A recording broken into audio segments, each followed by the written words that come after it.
trick kalewa. Kelea hapo. Hiyo ni sawa. Sasa itabidi usomeshe mguu.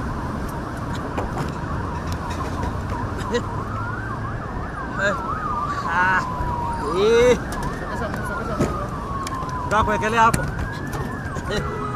Shida hautakuwa stable. Haya ni ngumu. Twende tu. Tunaendelea. Ukiona billboard ya mdosi unapiga. Utanisha moja ukiona.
Zake Mungu ili nipate simama imara, hata watu 1000 wakianguka karibu nami, 10,000 kuliani mwangu.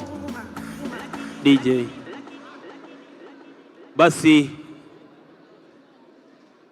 nitaomba Mike Mbuvi, mwimbaji wa nyimbo za Injili, tunakukaribisha kwenye jukwaa uweze kututumbuiza. Mike Mbuvi,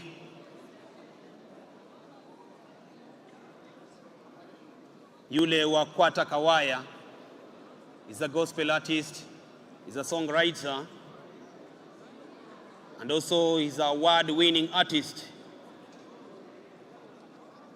Please, ladies and gentlemen, help me welcome Mike Mbuvi on stage. Welcome. Sir. Okay, you can take one. Can pick one over.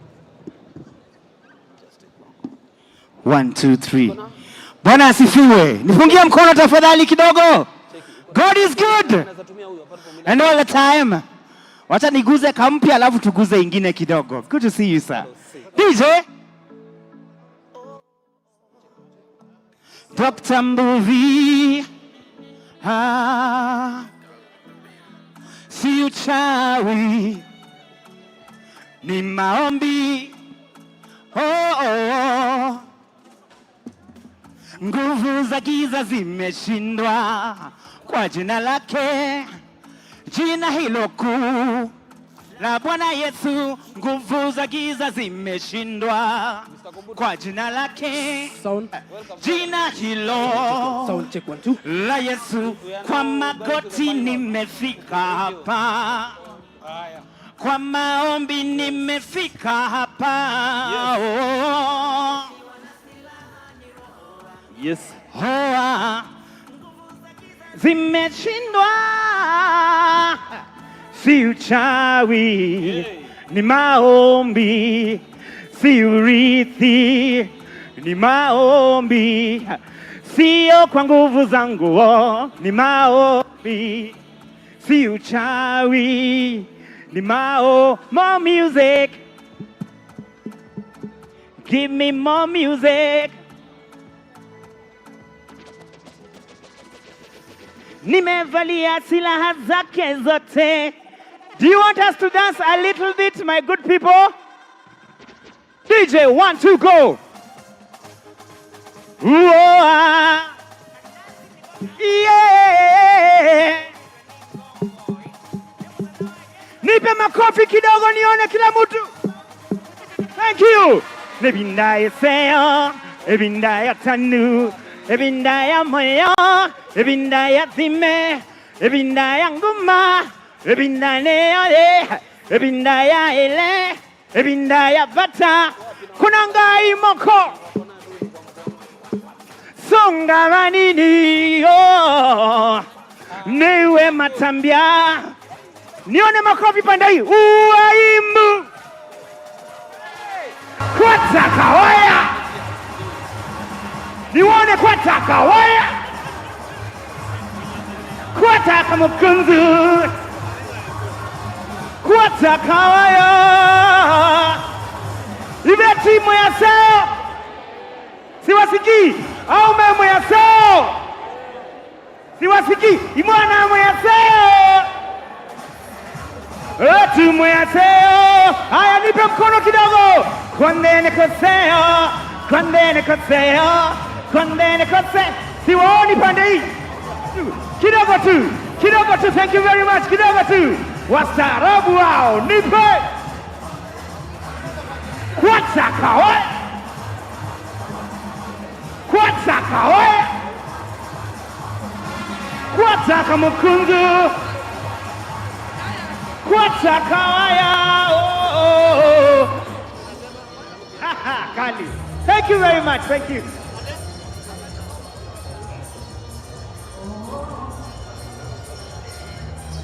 Asante sana watu makofi.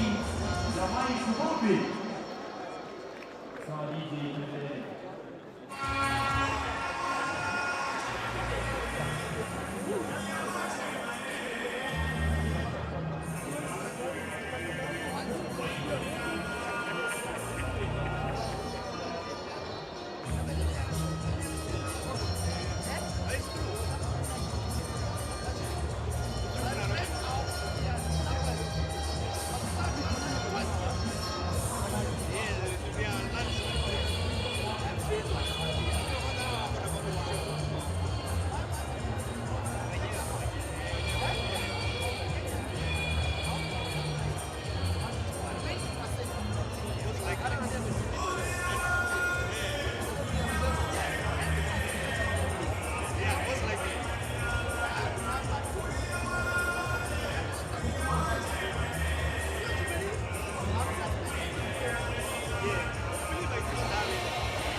yetu, siku yetu muhimu, harusi yetu, uwepo wenu yote. Kwetu ni kitu, kwetu ninyi ni ndugu, leo na kesho. Harusi maua, ng'ari ng'ari wanapendeza. Leo ni furaha, shangwe na furaha. Harusi maua, tabasamu, suti na shela.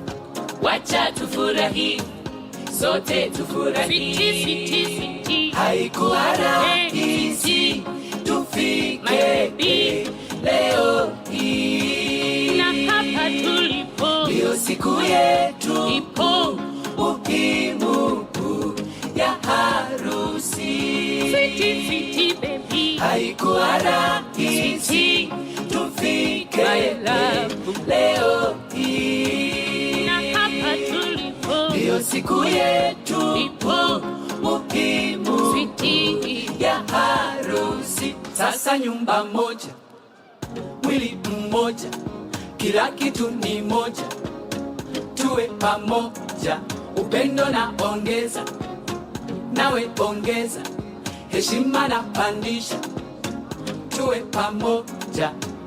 Sweetie, sweetie, sweetie. Haikuwa rahisi tufike leo hii. Sasa wewe ni mimi, mimi ni wewe, wendo wandani wangu, rafiki yangu. Sasa wewe ni mimi, mimi ni wewe, wendo wandani wangu, rafiki yangu. Na wazazi wameona, wakaturuhusu kwa furaha, wakasema hey, tumewabariki. Na Mwenyezi Maulana atatubariki, tukazae na tule watoto wazuri. Siti, siti, siti. Haikuwa rahisi tufike leo hii, na hapa tulipo ndio siku yetu ipo muhimu ya harusi. Siti, siti, baby. Haikuwa rahisi tufike leo hii, na hapa tulipo ndio siku yetu ipo muhimu ya harusi. Sasa nyumba moja, mwili mmoja, kila kitu ni moja. DJ, thank you. Tuwe pamoja. All right, honorable members, ladies and gentlemen, I call the meeting in order now as we want to start. Kindly, if you don't have a seat,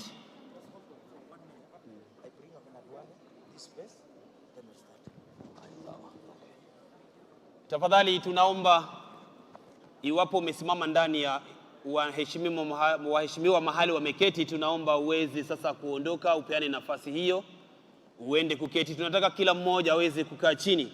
Tunabakisha tu watu peke yake, wale wanahusika na vitengo vyetu vya runinga pamoja na wapiga picha. If you are standing in between, whether you are a security or you are a protocol or usher, we now kindly request you to take your seat. We just need only the crew members to take charge, to be standing. Only the crew members will be standing. The rest of us, let's take our seats.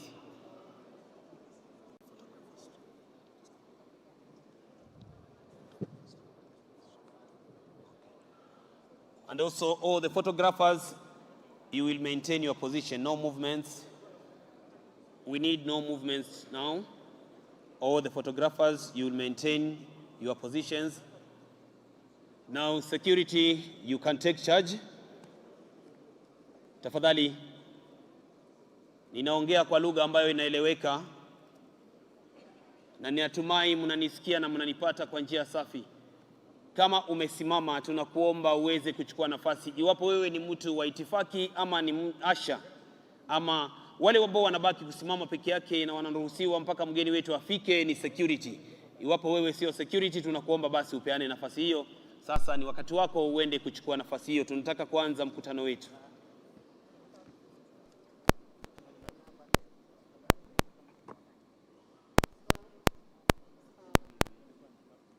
Na vile vile wale waliofika kuchelewa, tulitangaza hapo awali kwamba tuweke simu zetu kwenye silent mode ama vibration.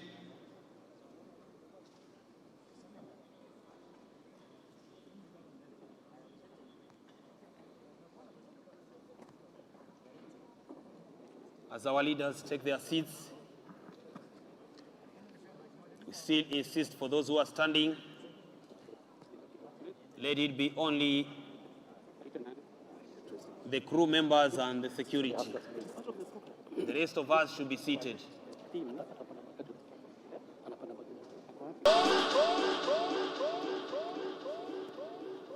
All right.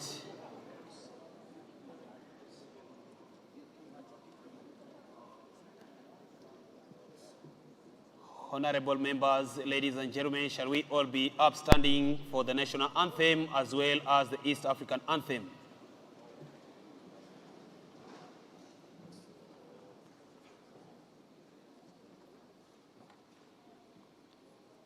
When the national anthem is being played, we can sing along. DJ.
As we remain standing, I will invite a Muslim brother, Hassan Hache, to lead us in a word of prayer. Sound check.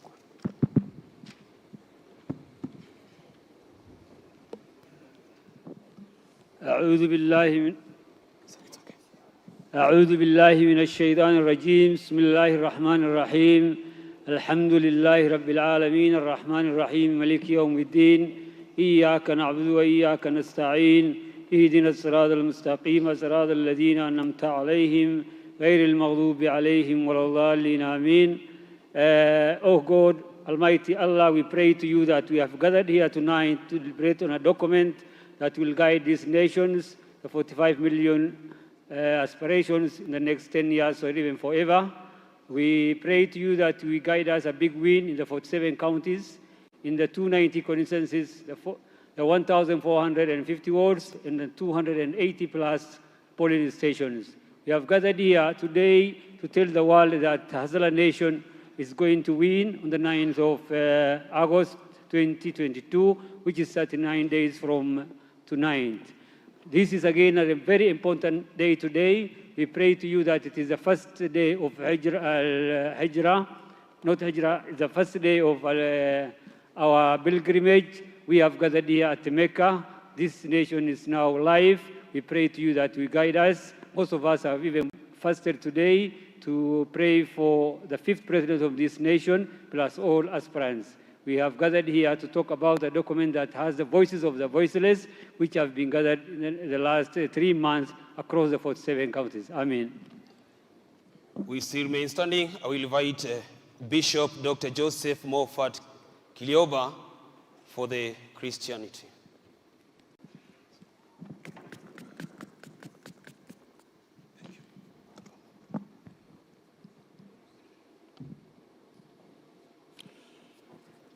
In the book of Joshua, chapter 1, I'm just going to read one verse before I pray. and is found in the verse 8. It says, "This book of the law shall not depart out of thy mouth, but thou shalt meditate therein day and night, that thou mayest observe to do according to all that is written therein. For then thou shalt make thy way prosperous, and then thou shalt have good success." For us to have good success and to prosper, this book of the law shall not depart from our heart and our mouth. Father, in the name of Jesus, we thank you this evening as the nation is looking to this beginning great day, a day that marks the beginning of the hustler nation in this country. And we are praying that God our Father, as this book of the law stays in their heart, and as they walk in that path which you have given, you have promised you will give them good success, and they are going to prosper. So we want to thank you and to bless you. We welcome you in this meeting now. Come, Heavenly Father, take control. In the name of Jesus Christ we pray. Amen. Thank you very much. Let's all take our seats as I invite my brother and the Director of Communication Presidential Campaign, Hussein Mohammed, to take control of the meeting. Welcome. Thank you very much, my brother. All protocols observed as we wait for our leaders. Good evening to those joining us here, wherever you're watching us from Kenya and the world. We said that this election will be about the economy, and tonight we will demonstrate that it will be about the economy, and that the people with a plan to revive the economy will be in this room tonight. Welcome to the Kenya Kwanza Coalition Manifesto launch. Before I proceed, I want to first invite two important guests. The others still coming. Ladies and gentlemen, put your hands together for Pastor Dorcas Rigadi.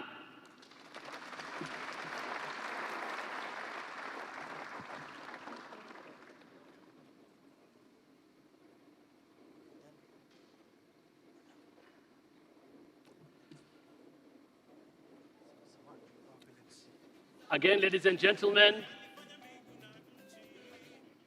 let's welcome Mama Rachel Ruto.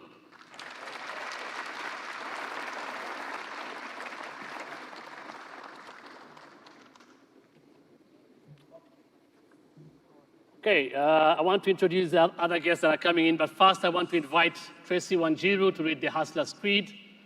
For those who remember Tracy Wanjiru, she put up a spirited fight during the presidential nominations for the ticket for UDA, together with our candidate, of course, Dr. William Ruto. Let me now welcome Tracy Wanjiru to read the Hustler's Creed.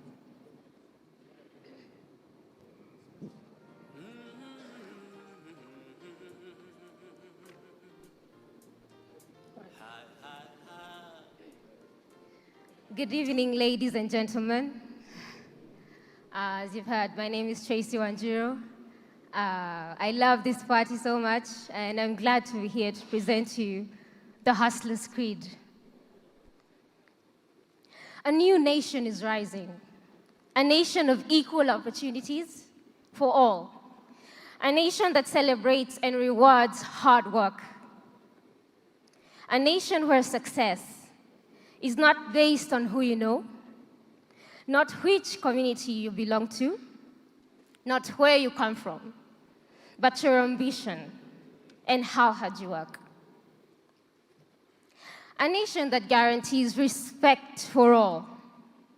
A nation where we all work hard to lift each other up. A nation where no one is left behind. No one. We are not a people who wait for things on silver platters.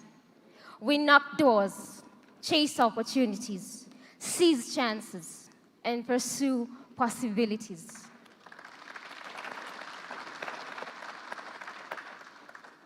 We have no entitlement whatsoever to anything. We sweat for what we get, toil for what we have, and labor for our destiny.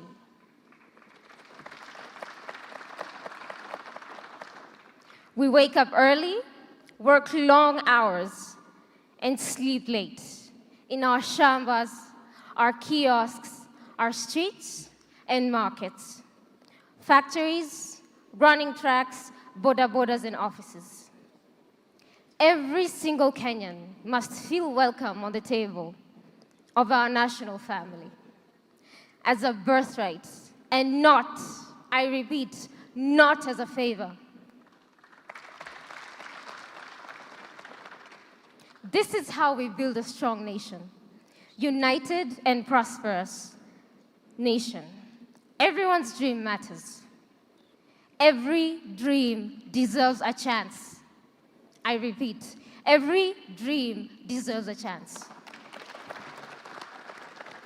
And every dream requires opportunities and support to blossom. Our message offers a new paradigm, a chance to carve a fresh path for our country. It communicates our plan to mobilize Kenyans to change Kenya. I repeat, to mobilize Kenyans to change Kenya.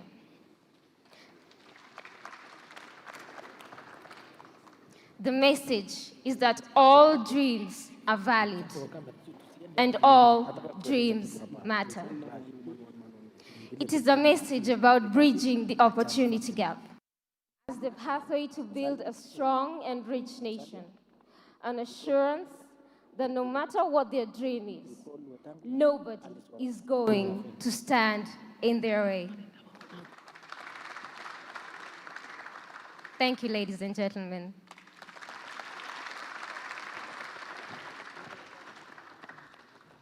Thank you very much, Tracy Wanjiru. I think she deserves another clap.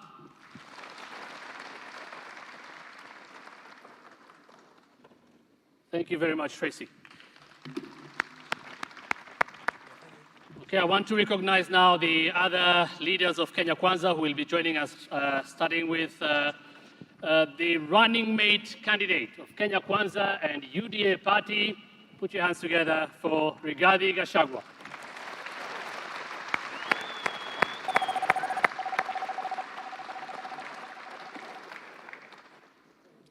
We also have Madam Fatuma Achani, Honorable Fatuma Achani, the Deputy Governor, Kwale County, soon to be Governor, Kwale County. The Honorable Musalia Mudavadi, the Party Leader, Amani National Congress.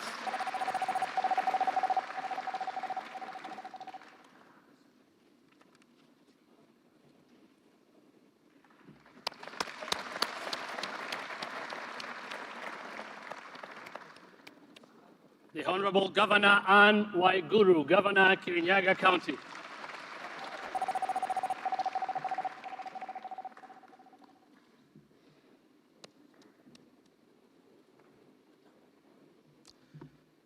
The Honorable Senator Moses Wetangula, Party Leader, Ford Kenya.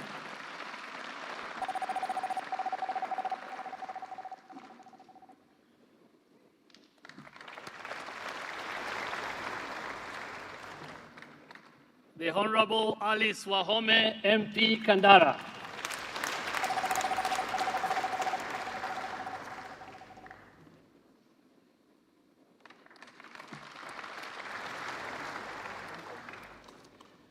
The Honorable Governor of Machakos County, Dr. Alfred Mutua, also Party Leader, Maendeleo Chap Chap.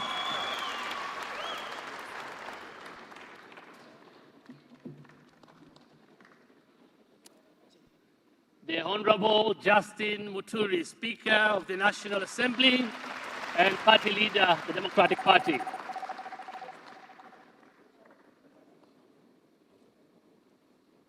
And the Honorable Moses Kuria, Party Leader, CCK.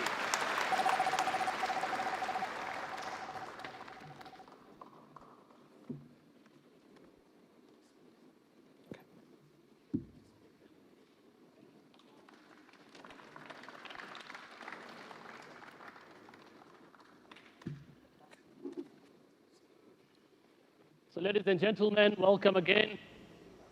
And before now, I introduce the party leader of UDA, and of course, the Kenya Kwanza Coalition presidential candidate. I want to take you through the journey. And I'll start again. From Nairobi, Kenya to the world, it is my singular honor to welcome you all to this historic event.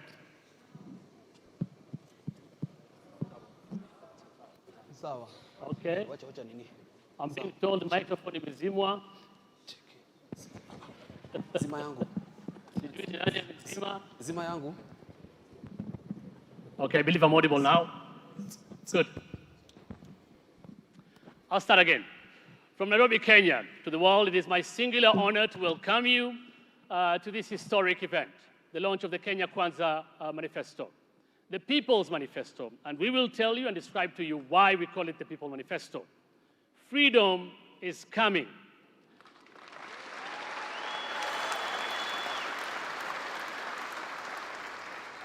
And why do I use the weighty words historic and freedom?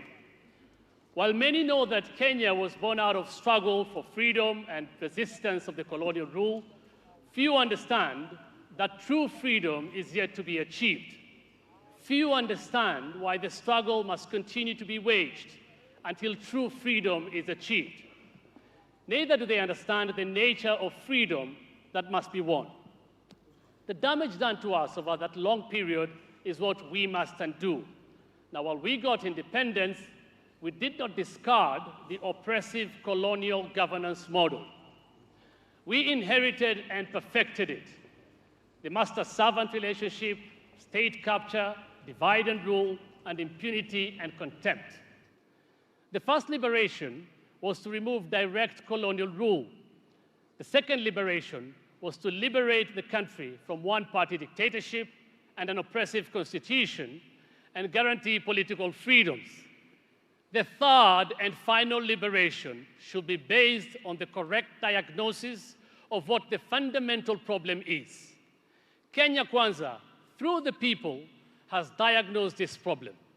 For the diagnosis and solution, ladies and gentlemen and fellow Kenyans, I now present to you His Excellency, the Deputy President and incoming President under the Kenya Kwanza Alliance and UDA presidential candidate, Dr. William Ruto.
Thank you very much. You may take your seats, ladies and gentlemen. Thank you very much. On behalf of the Kenya Kwanza team, I welcome all of you to this momentous occasion of the presentation of our manifesto as we head to 9th August 2022 for the general elections. Ladies and gentlemen, to say we are in a storm is an understatement. There are not enough white-collar managerial jobs in the public service or the small corporate economy to absorb the hundreds of thousands of young educated Kenyans with middle-class aspirations. It is no longer possible to extinguish their aspirations by failing them in exams. Neither can we continue to throw crumbs at them, such as the kazi mtaani, or export a few nurses here and there, expecting that it will stem the tide as we continue with business as usual. Sooner or later, the dam will break. Ladies and gentlemen, the reality is we have 10 million Kenyans who are either unemployed or underemployed. We have a crisis of cost of living. Our agricultural productivity has not matched our population growth. The fertilizer subsidy that existed to boost capitalization of our agricultural sector was withdrawn, undermining funding to the agricultural sector. Food imports have grown from 140 billion to 360 billion this year. To put it in context, we are spending 360 billion to import food and food items. And of course, every Kenyan knows that the price of 2 kilogram packet of unga is now 230 shillings, up from 75 shillings in 2018. As if that is not enough, we are in a debt hole. Our borrowing now stands at 9 trillion. That our public finances are not in order is something we can no longer deny. Interest rates and interest costs is now the single largest expenditure item in our recurrent budget. In fact, it has exceeded the national government wage bill, which is 550 billion, and now it's dwarfing the county government equitable share of 370 billion. We will spend this year over 1 trillion shillings on that debt servicing alone. The saying goes that when you find yourself in a hole, you should stop digging, as a principle. Kenya Kwanza is very alive to this council. The economic turbulence that we are in demand more than a manifesto that makes a catalogue of pledges that, if implemented, could push the country beyond the tipping point.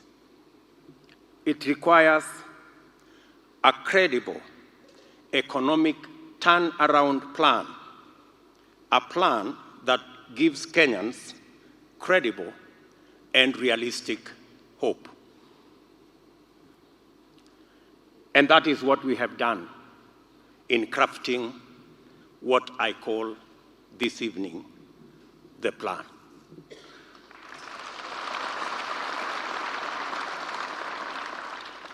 The Kenya Kwanza team, majority of them seated here, we have traversed all the counties of our country. We have engaged the diaspora. We have engaged interest groups. We have engaged close to 95,000 Kenyans in our economic fora around the country to develop this plan. We have engaged close to 258 scholars, technocrats, economists, agricultural economists, and people of diverse persuasions. Many of those technocrats are in this auditorium today, and I want to request them to stand up. All our technocrats from the counties and from national office, they must be seated somewhere around this room. Their representatives are here. Thank you very much.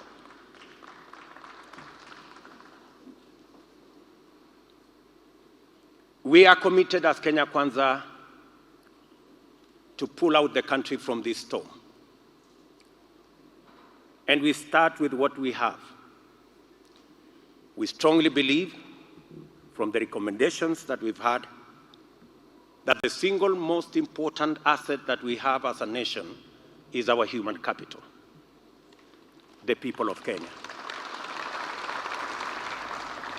It's important to note that we have a 19 million strong workforce in Kenya. 3 million of these people work in the corporate and formal employment. 16 million of them, which is 85%, work in the micro, small, and medium enterprise, both formal and informal. The best way to make our human resource productive is by capitalizing our human resource that is available to us. And the primary task of economic policy is development, is to mobilize and influence the allocation of capital in the manner that it generates the best benefits for the country. And these benefits include employment, equitable distribution of income, economic stability, adequate tax revenue, and of course, foreign exchange earnings. Our economic model so far, the trickle-down economic model, has failed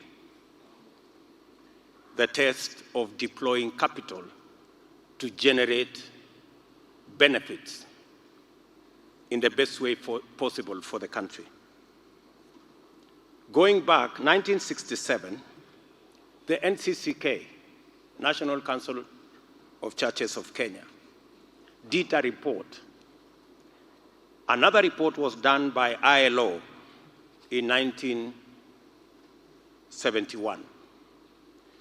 And also the sessional paper number 1 of 1986 diagnosed the problem and blamed the trickle-down economic model for our state of development.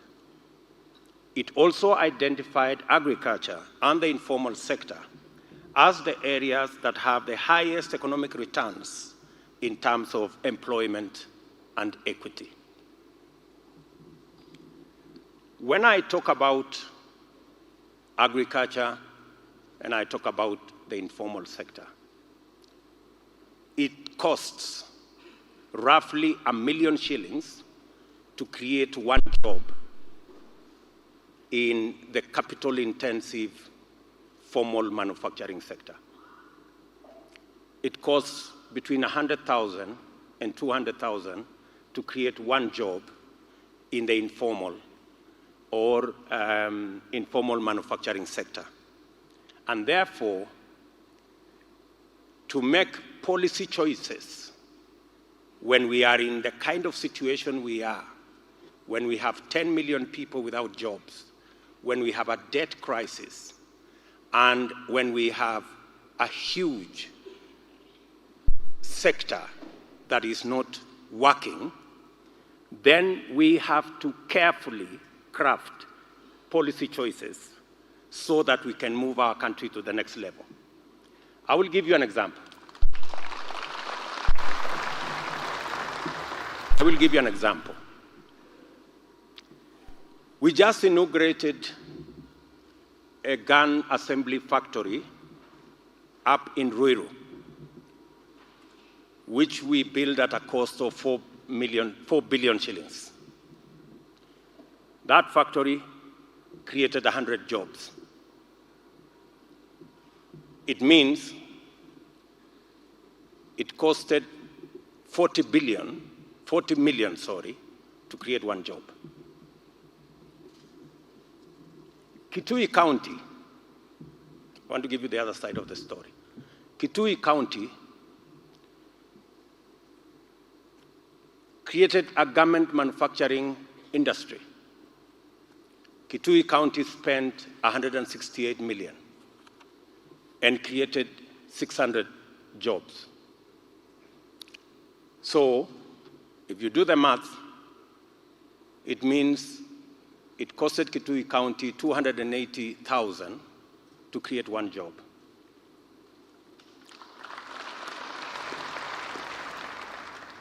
That tells you that if we had invested in garment factory like Kitui County, our 4 billion would have created 14,000 jobs.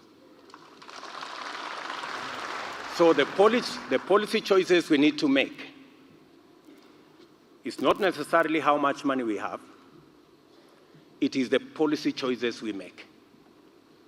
Where do we invest?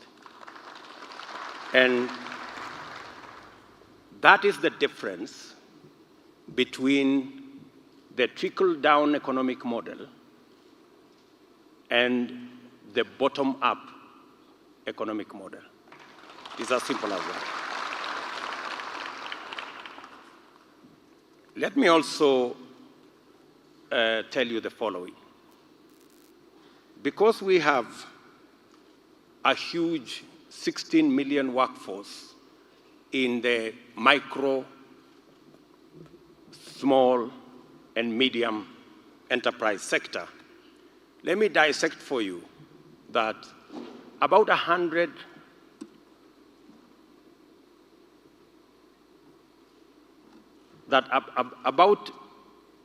5 million of these micro and small and medium enterprise players have some form of formality, graduated. 10 million of them are actually in what we call a lottery. Let me clarify it further. Of the 19 million Kenyans, every year we inject another 800,000. Of these 800,000, 50,000 are absorbed by the corporate sector. Another 150, 120,000 are absorbed by the formal SME sector. The remainder, about 600, 700, enter a space that we can actually call a lottery. They are not sure of what to do.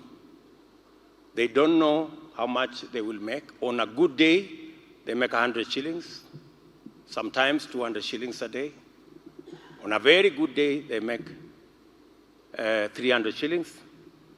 And on a completely bad day, the council askaris go away with all their wares and they make zero. That is the kind of situation we are in, and that is where millions of Kenyans are. In our plan, as we listened to the people of Kenya around the world, we came to the conclusion that an inclusive, employment-creating economic model is about investing the limited capital available where it creates the most employment, and that is at the bottom of the pyramid. And that is why we came to the conclusion that the bottom-up economic model was the most optimal for all our productive sectors. Our plan, therefore, has prioritized the following 7 sectors: agriculture, MSMEs, housing and settlement, manufacturing, the digital superhighway and creative economy, the service economy, environment, and climate change. These are the critical sectors that we want to drive our development. I will talk about the enablers further down the road. And we have chosen these 6 sectors on the following criteria: their ability to bring down the cost of living,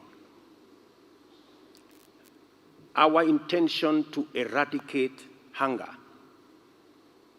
and the big question of creating employment, and the resultant expanding of our tax revenue base, as well as improving our foreign exchange balance and the whole subject of inclusive growth.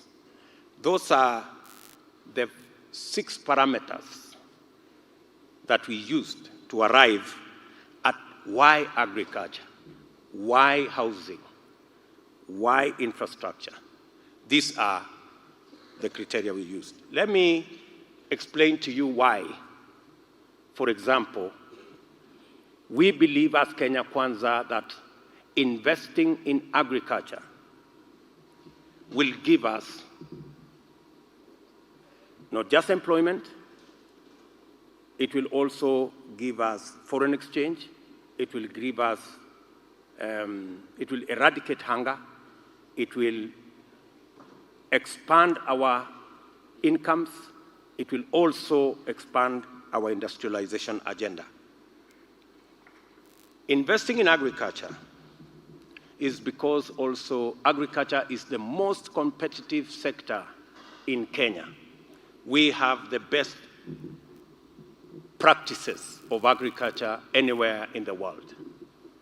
If you go, for example, to the flower auction in Amsterdam, 25% of flowers come from Kenya, and they are competitively grown. Agriculture is equally important because it controls 50% of our economy, 25% directly and 25% indirectly. Why do we believe that agriculture is the best place to invest? Number one, increasing agricultural productivity is the secret, because agricultural productivity has not grown at the same in tandem with growth in our population. And therefore, it is very important that we target agricultural productivity. It will give us a quick turnaround of our investment, because what we need to do is to capitalize the agricultural sector.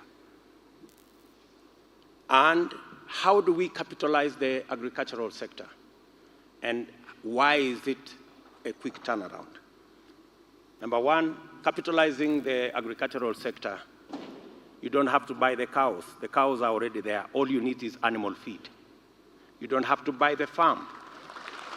The farm is already there. You don't have to hire the farmers. The farmers are already there.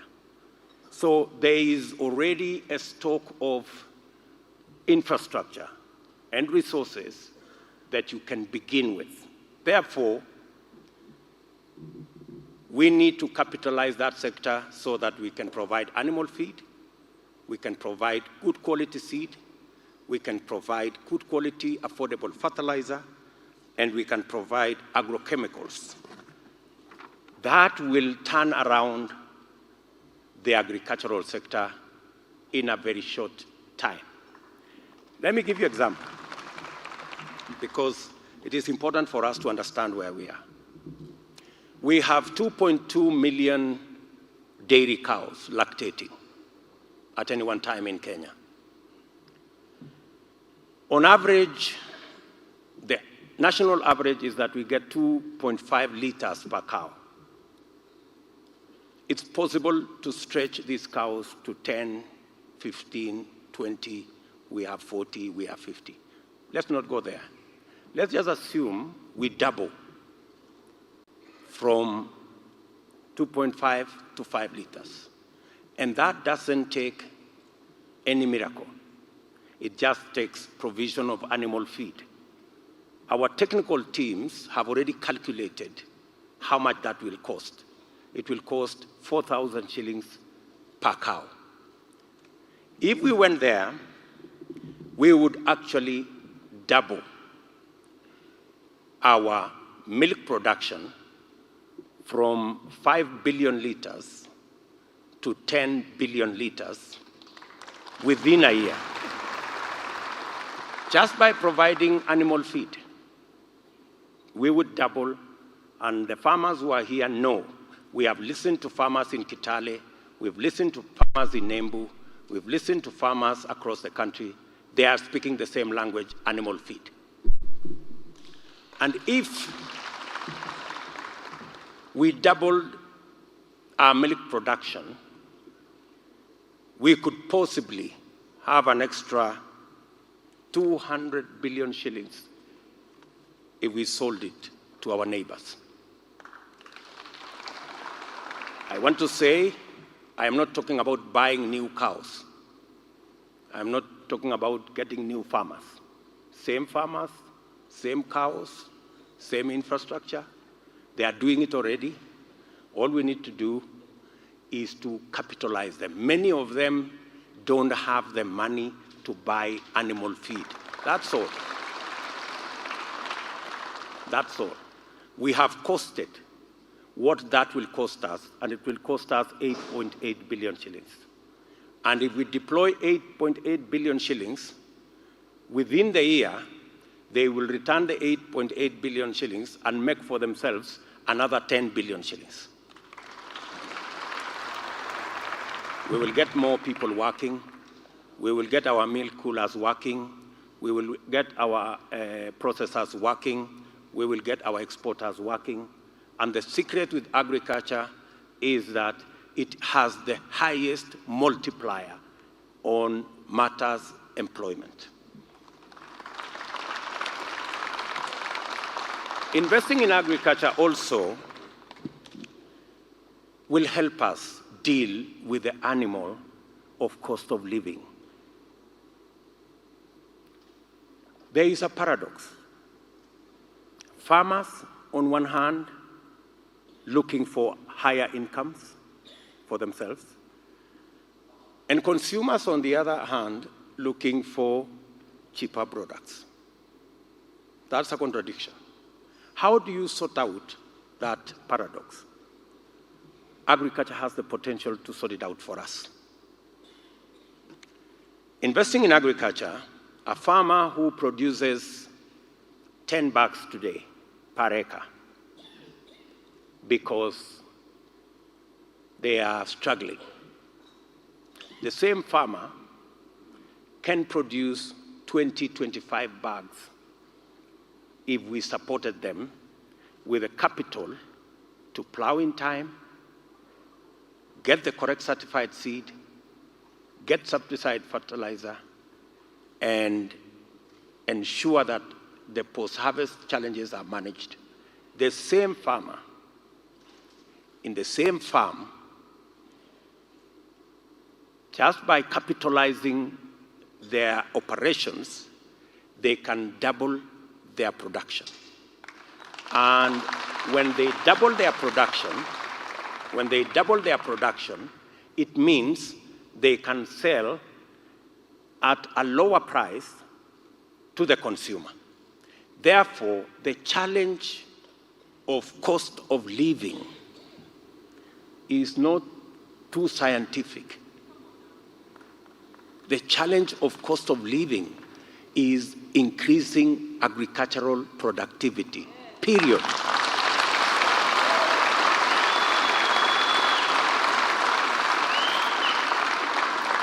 This whole story about Ukraine and all this is a lost cause.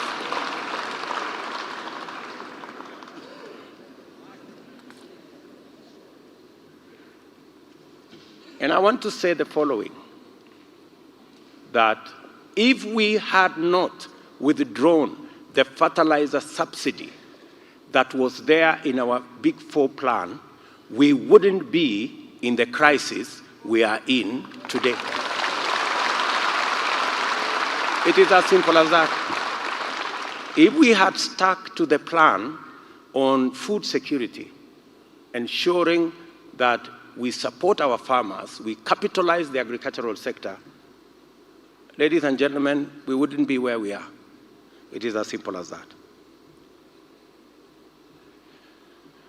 I have told you already that we are spending 300 billion shillings every year to import food that we can grow locally.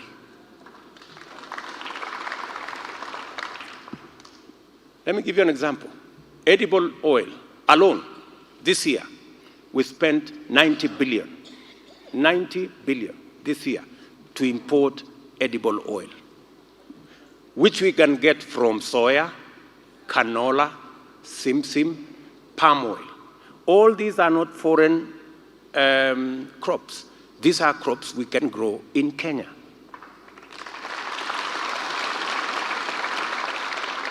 We can save enormous amounts of money, of hard-earned foreign exchange, if we changed our model and put in place mechanisms, which we are suggesting here. We spoke with farmers in Busia.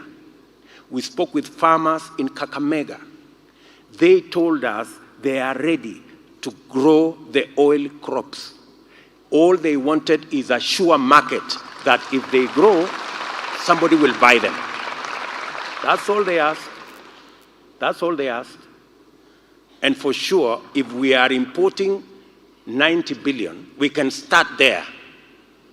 We can substitute. We can tell them, instead of us importing, please grow. We have at least 90 billion we can buy.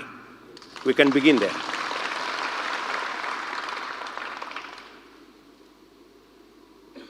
The same goes with rice. This year, we have imported 25 billion worth of rice. We can surely double our rice production in Kenya. It's possible. From where to Ahero and to all the other places, we can surely double our rice production, and we can reduce, we can actually grow.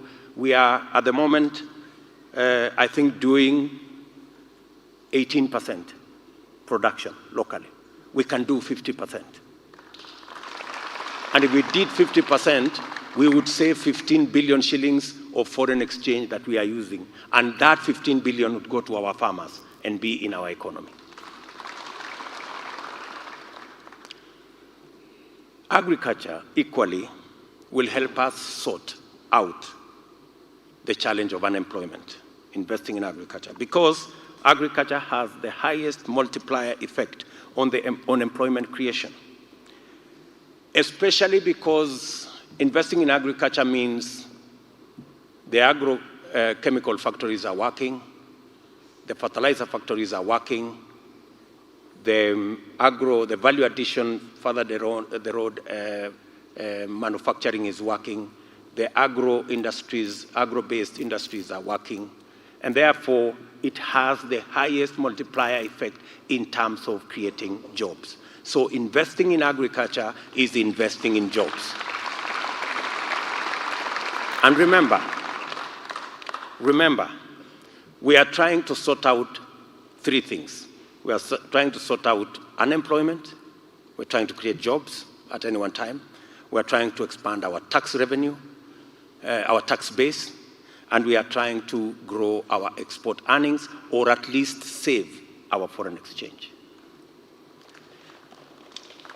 Let me also say, agriculture will also make many Kenyans, if we invest in agriculture, save on their incomes. Today, on average, every Kenyan spends 54% of their income on food, 54%. In fact, the poorer families are spending 60% of their income on food alone. And our statistics show that we spend 3 trillion shillings on food as a nation. Just imagine for a moment, if we saved just 10%,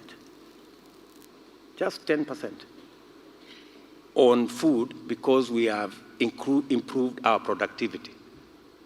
From 3 trillion, 10%, we would save 300 billion that would go somewhere else in our economy. So investing in agriculture has a bearing on what remains in your pocket. It's what remains in your pocket. Let me also say the following. Hunger is a big problem in Kenya. We have close to 2 million people who suffer hunger. Majority of them, for your information, are farmers. Majority of these 2 million people who are suffering hunger. It means they can't grow enough to eat. As Kenya Kwanza, we have worked out with our agroeconomists a package for these 2 million farmers. For us to give them inputs and make sure that they use the farm they are doing now and produce enough for them to eat and a surplus. We have a program for 5 years to invest 90 billion shillings. 30 billion shillings revolving fund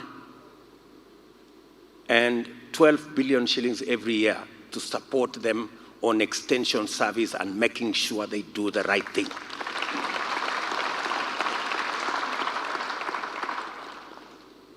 In 5 years, these 2 million farmers, once supported the way I have suggested, they will not only produce enough food for them to eat and get out of hunger, but they will generate a surplus. In total, they will create 500 billion shillings worth of product. From 90 billion. From 90 billion. They will create 500 billion. This is the 2 million our competitors want to put on handouts. Their handout program in 5 years will cost 720 billion with zero return. Our plan will cost 90 billion with 500 billion shillings return.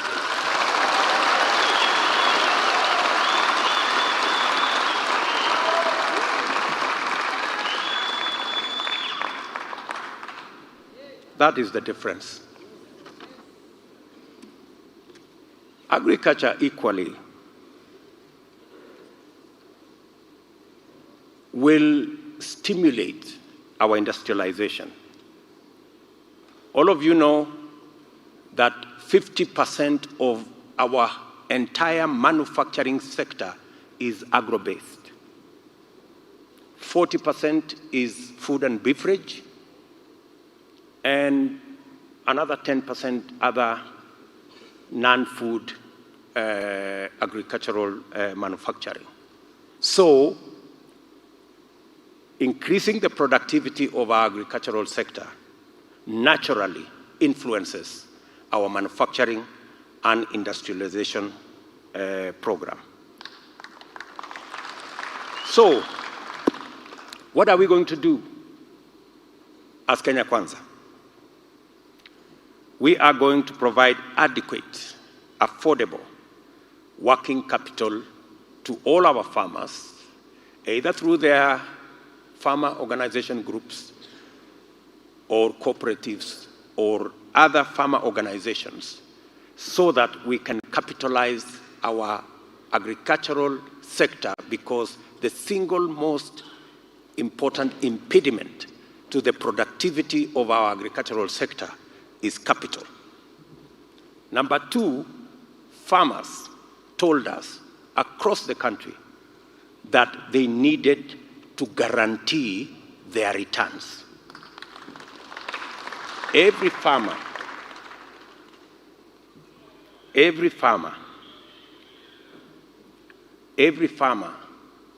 want to know that when they produce, there is a market, and that they will not get stuck with their products.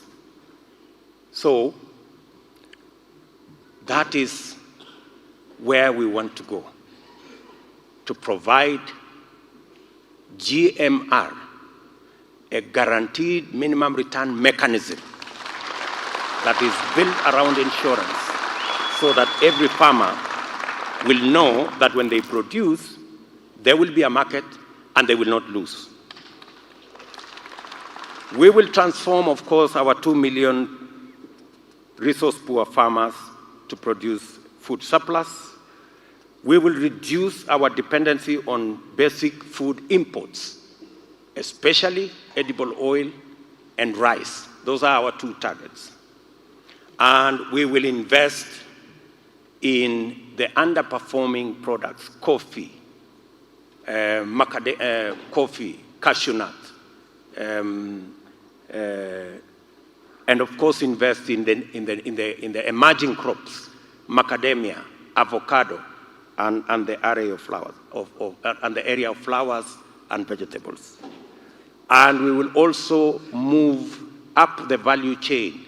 Our tea, we only value add 5% of our tea. Our strategy is to move value addition of our tea to 50% in the next 3 years.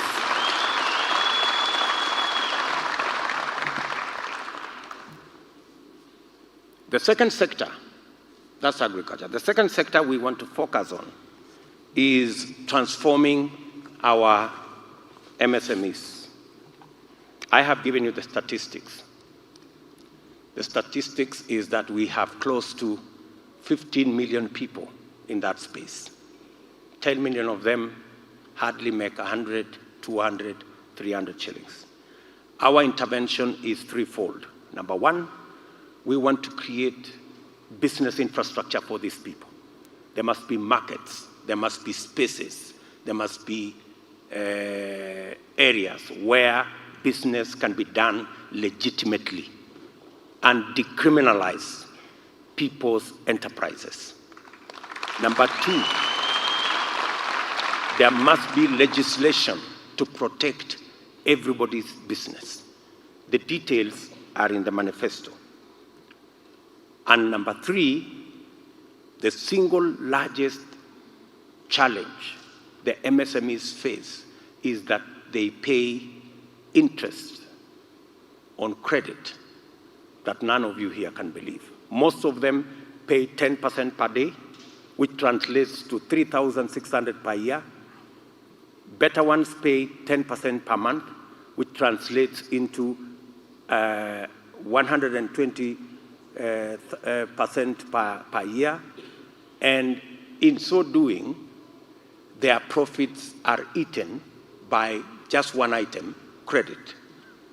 Our plan is to ensure through the Hustler Fund, and we have said we are going to commit 50 billion shillings every year to the Hustler Fund,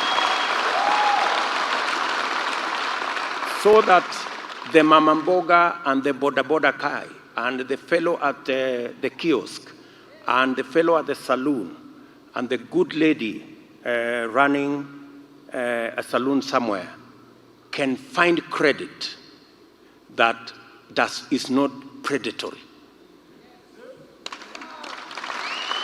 And these are the numbers. If we increase, because that's the net effect. The net effect is that we will increase the earnings of these 10 million Kenyans by 200 shillings per day. That is 2 billion shillings a day. And that is 760 billion shillings a year. Any manufacturer who gets 1% of that market gets 7.6 billion shillings business. So when we say bottom up, it is not the same as bottom versus up. It is bottom up.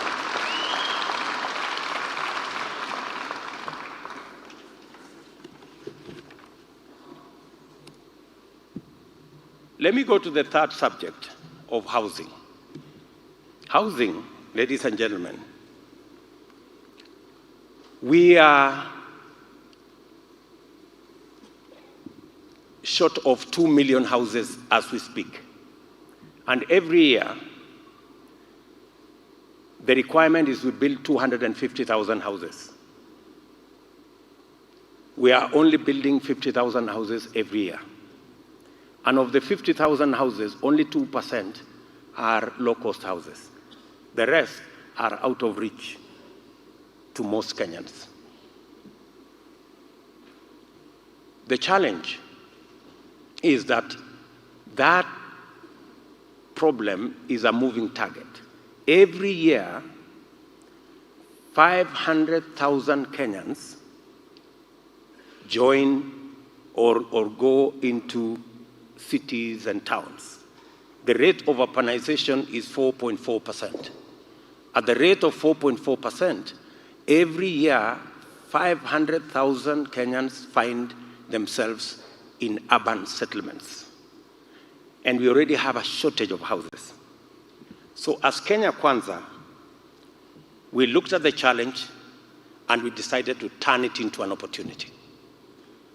We've turned it into an opportunity to do several things. Number one, of course, to create jobs. Number two is to create affordable, low-cost houses. How are we going to do it? This is how we plan to do it. First, we need to face the challenge of land. The biggest cost that goes into housing is the cost of land. We decided that we are going to do public land, or we are going to get land that is not expensive, even if it is away from the city, and provide infrastructure to get people from where it is to the city. Number two, we are going to work with developers to structure low-cost financing. Today, many developers get loans at 14, 15, 20%. We want to structure a 3% to a maximum of 5% financing for low-cost houses. The third component is we want to engage modern technology of building. We do not have to use stones. We can employ new technologies that deliver for us cheaper houses. Number four, we have to standardize housing products, windows, doors, and all the other infrastructure. Today, everybody, each one of us is building a designer house because every house, the windows are different, the doors are different. So is that designer house because it's all different. What we are going to do is we are going to standardize so that we can mass produce housing products. If we know that a one-bedroomed house, the size of the door will be like this, you can produce them en masse. The size of the window will be like this, you can produce them en masse. And our Juakali sector our Juakali sector can produce these housing products in mass. That brings down the cost by almost 30%, just by eliminating the designer structures of every house. Of course, we all know designer suits are more expensive than all the other suits. And that's what we are doing. And finally, we have to structure an off-take plan. Low cost, long-term mortgage. Let me tell you, my regret is that we didn't implement this housing plan that was in the Big Four. Because our plan is to build 250 housing units every year, and our plan is to ensure that at least 50% of these houses are low-cost houses. We want to make it possible for a person who is paying 10,000 shillings today rent to still pay 10,000 for a two-bedroomed house, and in 15, 20 years, the house belongs to them because they are paying mortgage.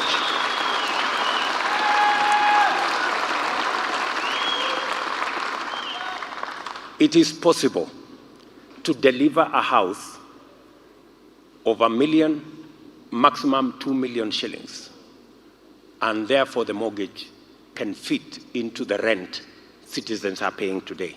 That way, we will create more property owners in our great country. Today, we have about 30,000 mortgages. It is our belief that we should get to 1 million mortgages in the next 5 years.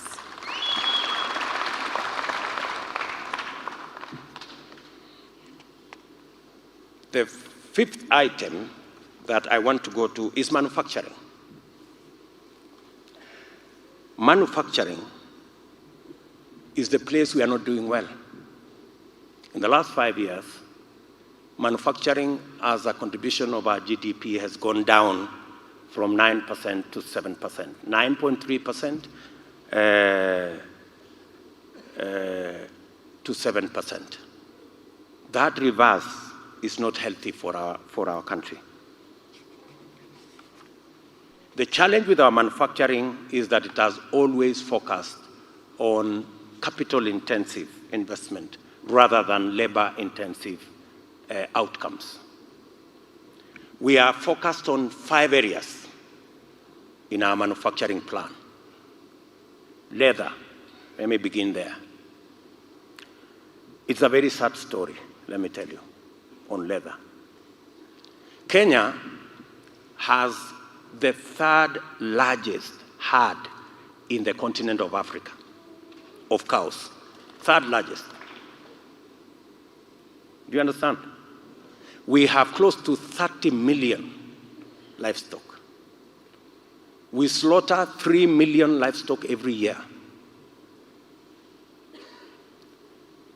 We can only use 10% of hides and skin, 10%. We were in Kajiado. We were in Wajir. And the citizens there were telling us, why are you allowing us to throw away our hides and skins? It's being eaten by dogs. Sometimes we have to bury it. Sometimes we have to dispose it. In fact, disposing it has become a challenge. Meanwhile, we are importing 20 million pairs of shoes every year made from leather products, made from skins and hides of other people's cows. We are burying our own leather, other people, then we go to buy other people's. Today, the leather industry is 15 billion, right? Thereabout, 15 billion shilling industry. We can move it to 140 billion shilling industry. Today, the leather industry employs 10,000 in the formally and another 17,000. We can employ 120,000 Kenyans in the leather industry. I want you to listen to me carefully. I am not talking about us importing anything. We have the cows. We are slaughtering them anyway. The only problem is that we are not making use of the skin and hides.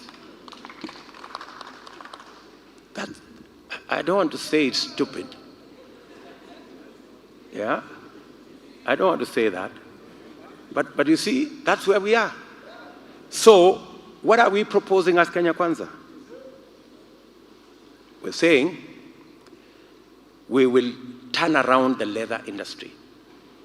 We will invest.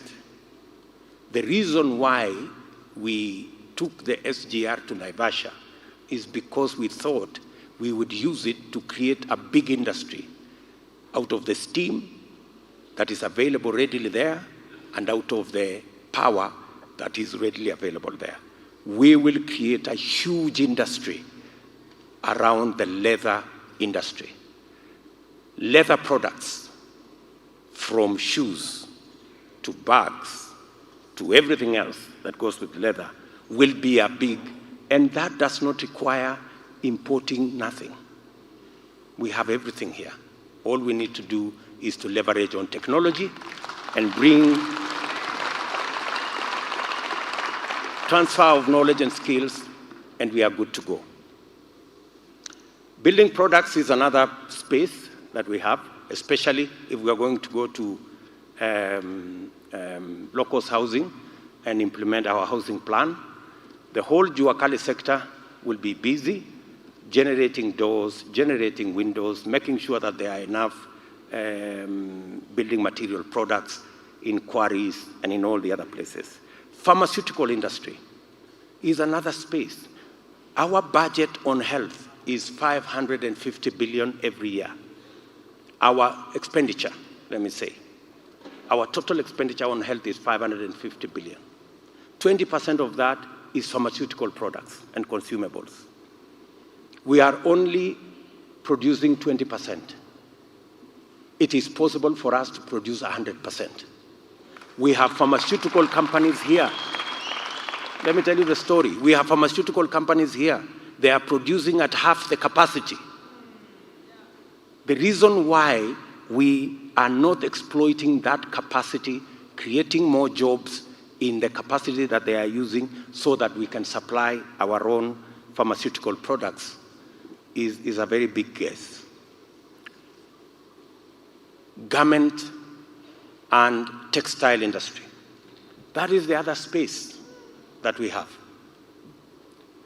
The garment industry today, we export $500 million, which is about 50 billion of garments outside the country. When we signed into AGOA, we were supposed to produce the cotton to provide the yarn and the fabric for this export.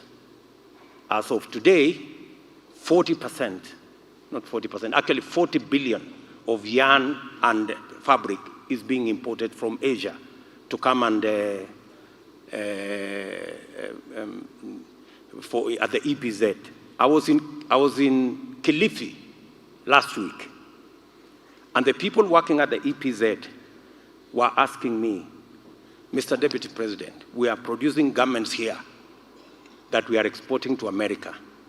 We can also produce garments that can be consumed, that can be sold in Kenya. They have the technology. So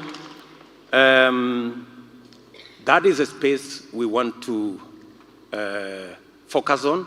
The whole cotton value chain, from growing of cotton, and I want to give you the good news, we are going to start growing big BT cotton in Kenya. Yes. It has higher yields. It is more drought resistant.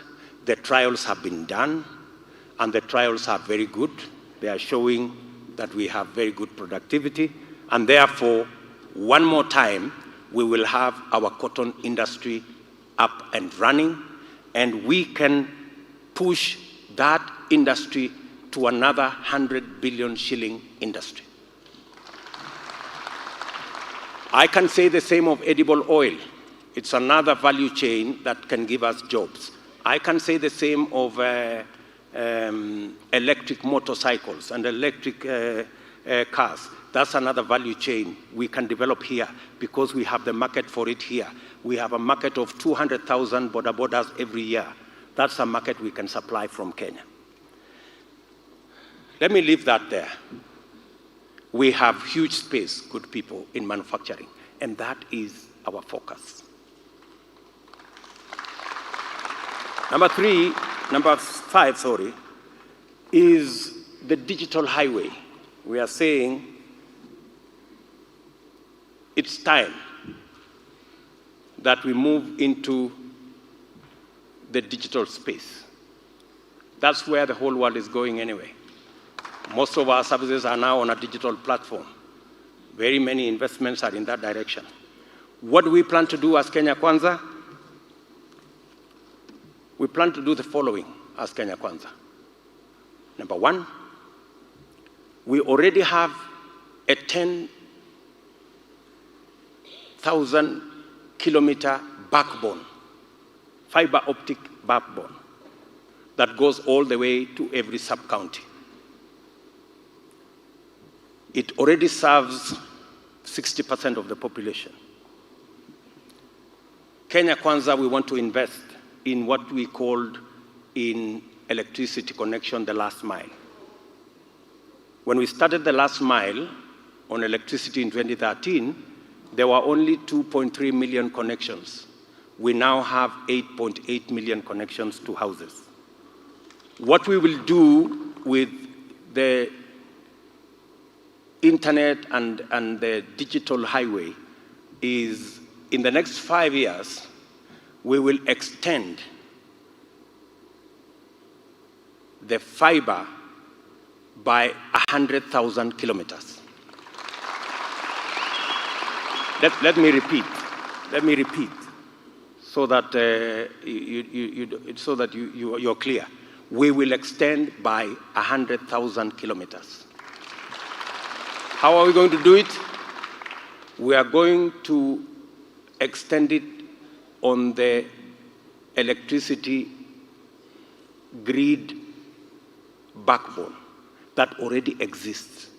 Every home, every shopping center, every school, every dispensary, every hospital that is connected to the grid will be connected to the internet.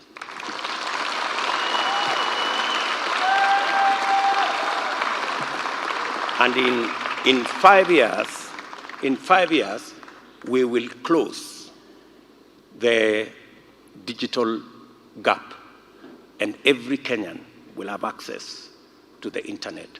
The many young people who today are struggling with bundles,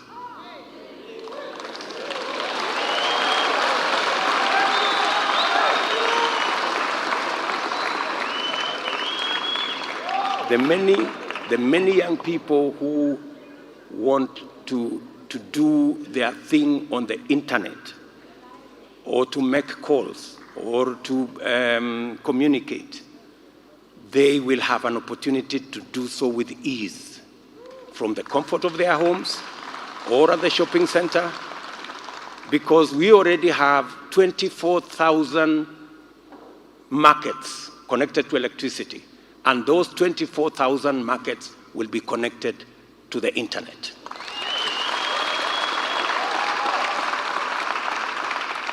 That will be the biggest revolution ever. We have the opportunity to create close to 5,000 new SMEs. We have the opportunity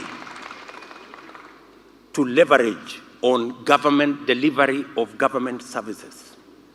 And we have the opportunity for online shopping and many other things that come with access to internet. And for your information, there is money to do it. We already have 15 billion shillings in the Universal Fund.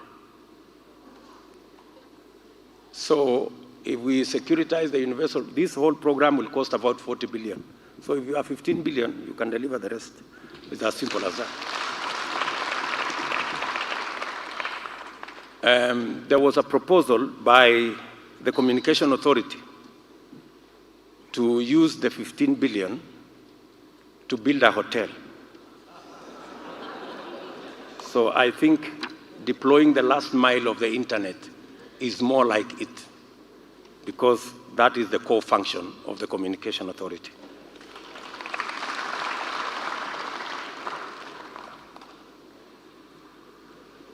I have said, and let me repeat, every school that's on the grid, every hospital, every dispensary, every market that's on the grid will be connected. And the creative potential of our young people, the creative industry will now have the very perfect chance to be able to do their thing. The seventh space is the service economy. We believe as Kenya Kwanza that the service economy is a key factor in employment, expanding our tax base, expanding our tax revenues, and ensuring that we have foreign exchange. In that financial sector, we want to leverage on our SACCOs and cooperatives to deliver financial products, and especially credit, affordable credit, to the bottom of the pyramid. On top of the Hustler Fund, we're going to develop other packages that will make it possible for us to deliver financial products that create access to credit to the majority of people who do not have credit at the bottom of the pyramid. That way, we will expand their enterprises, and that way we will also make sure that they participate in job creation and in expanding our tax base. Under services, we also have tourism. Tourism, we are stuck at 2 million visitors for a very long time. We have to decide whether we want the sector to work for the few or to create jobs for the many. We just have to, if we continue, we have to diversify our tourism product. It cannot continue to be beach and wildlife. We have to do adventure. We have to do culture. We have to do many other areas. And we have to create the infrastructure for young people. We have to create infrastructure that is affordable, low-cost hotels, bed and breakfast facilities. We have to budget hotels. We cannot continue to sell the high-end products because it just satisfies a few people. In fact, we are so stuck there that today you have so many exclusive facilities. Some of the facilities you pay 500,000 shillings a night. How many people will pay 500,000 shillings a night? Good people. How are we going to grow our numbers? Thailand. Let me give you an example. Thailand, a country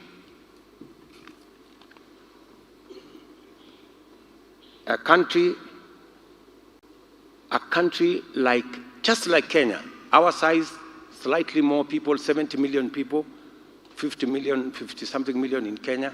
So we are almost the same.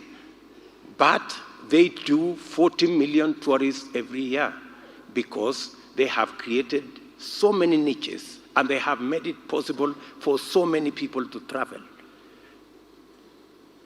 We can choose to continue our tourism to be high-end, and we will be stuck at 2 million. But if we took it to 20 million, we will have more people working in hotels. We will have more people helping with the transport. We will have. So, in fact, tourism is the ultimate trickle-down model that is causing a problem in our country. We just have to turn it the other way around. It cannot continue to be the way it is. It doesn't matter what you get out of 2 million people.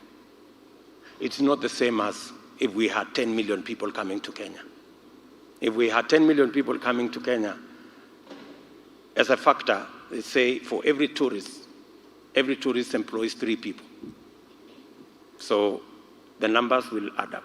So we just have to change the model and do a better package. I know players in the industry sector may have issues with that, but I think it's time.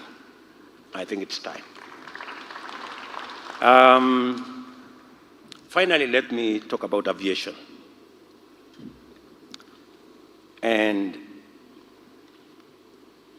I'm going to single out the sugar industry, because that's where we have a huge crisis. But let me talk about aviation. Africa has 15% of the population of the world, but we have only 2% of air traffic, meaning that there is potential, there is huge potential for us in the air travel space. Kenya Airways was doing well up to a certain point. And I dare say that the problem with Kenya Airways and the financial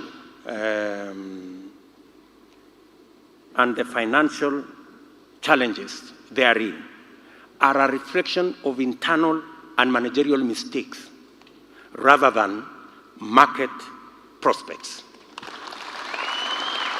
It is not the market.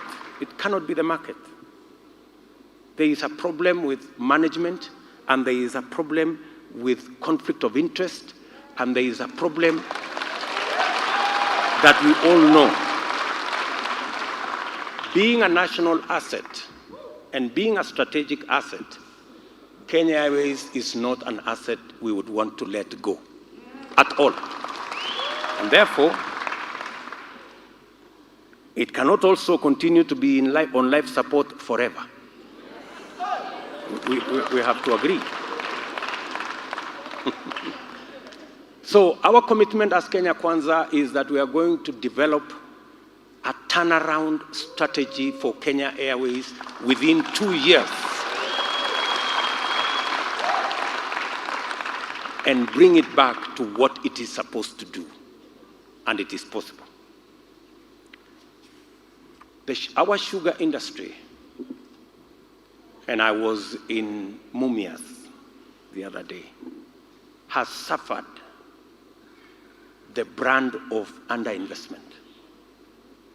We have committed as Kenya Kwanza that aside from writing off all the debts that are owed by government, we are also going to negotiate all the other debts owed to banks and other individuals with a view of paying them off so that we can make the factories in Mumias, in Zoya, and all the other government-owned factories free of debt. And then we can then inject new capital and ensure that we have modern facilities that will be able to deliver to our sugarcane farmers the same way the private mills are doing. It cannot be that all the private mills are doing well and all the government mills are making losses. It's not possible. There must be a structural problem. Let me also talk about sports, because it's an important sector for us. We are a great sporting nation, and we need to leverage our sports to do at least 3 things. Number 1, to project our country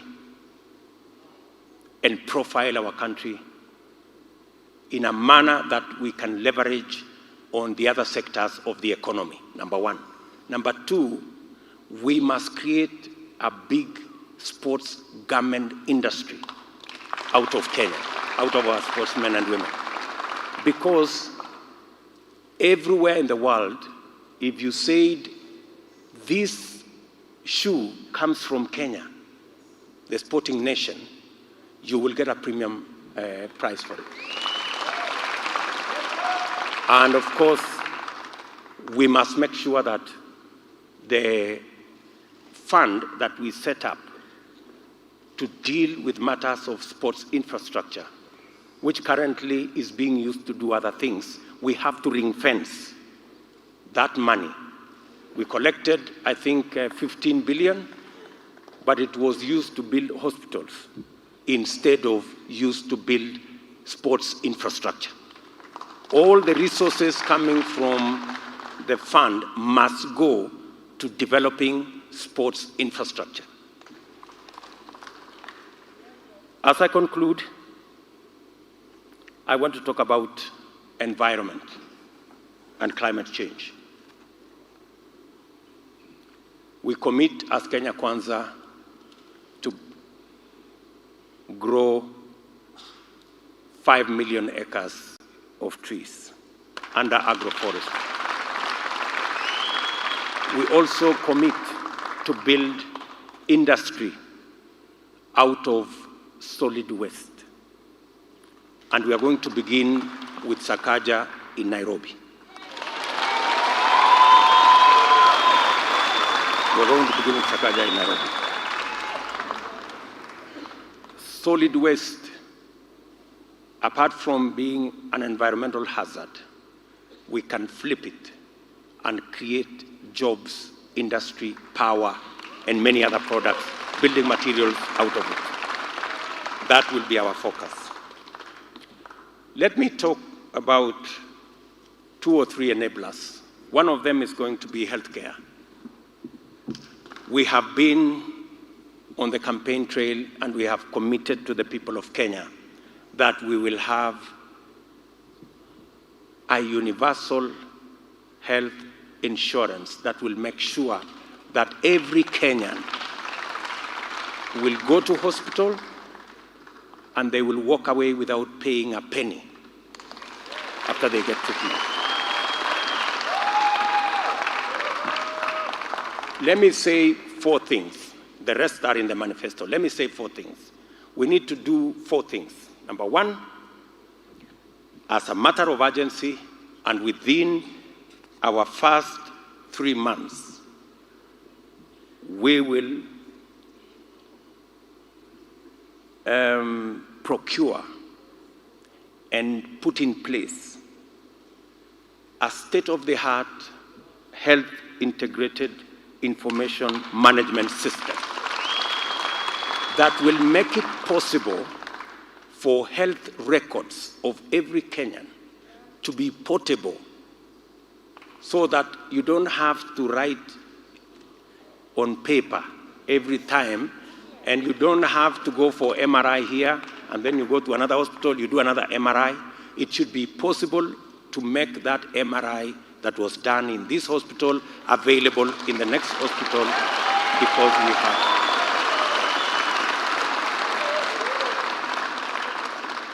That will also assist us in making sure that we have information on the health of our country and how many people are in what category and what do we need to do and even what kind of drugs we need to keep on our shelves. Secondly, we are going to sort out and establish a stakeholder-managed national procurement scheme for drugs to leverage on bulk purchase and also to bring transparency and accountability in public procurement of drugs to eliminate the KEMSA scandals.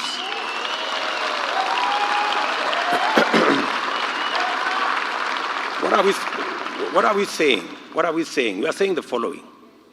The same thing that happens with procurement of our petroleum products.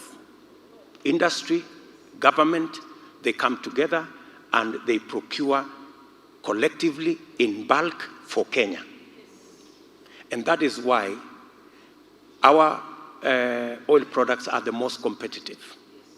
So, KEMSA will not procure alone. In fact, we had a meeting with the health stakeholders, and they told us a simple hospital, one hospital, I don't want to mention their name, said they buy drugs as a single hospital much more cheaply than KEMSA buys, but KEMSA buys in bulk. So they were wondering, I thought if you buy in bulk, you get a lower price. But KEMSA buys in bulk, but pays more. So we are recommending as Kenya Kwanza that the same model that involves stakeholders, we are going to bring private hospitals, we're going to bring public hospitals, we are going to bring other players, and we purchase drugs for Kenya collectively so that we eliminate all matters to do with transparency and we avoid the problems in KEMSA.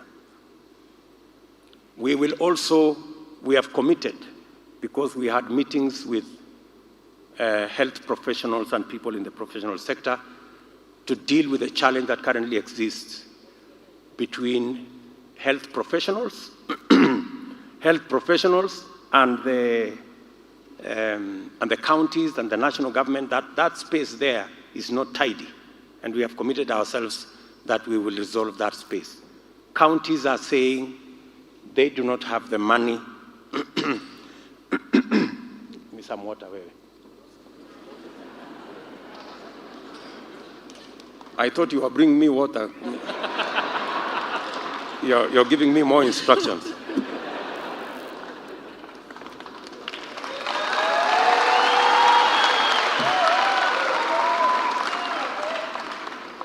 Thank you very much.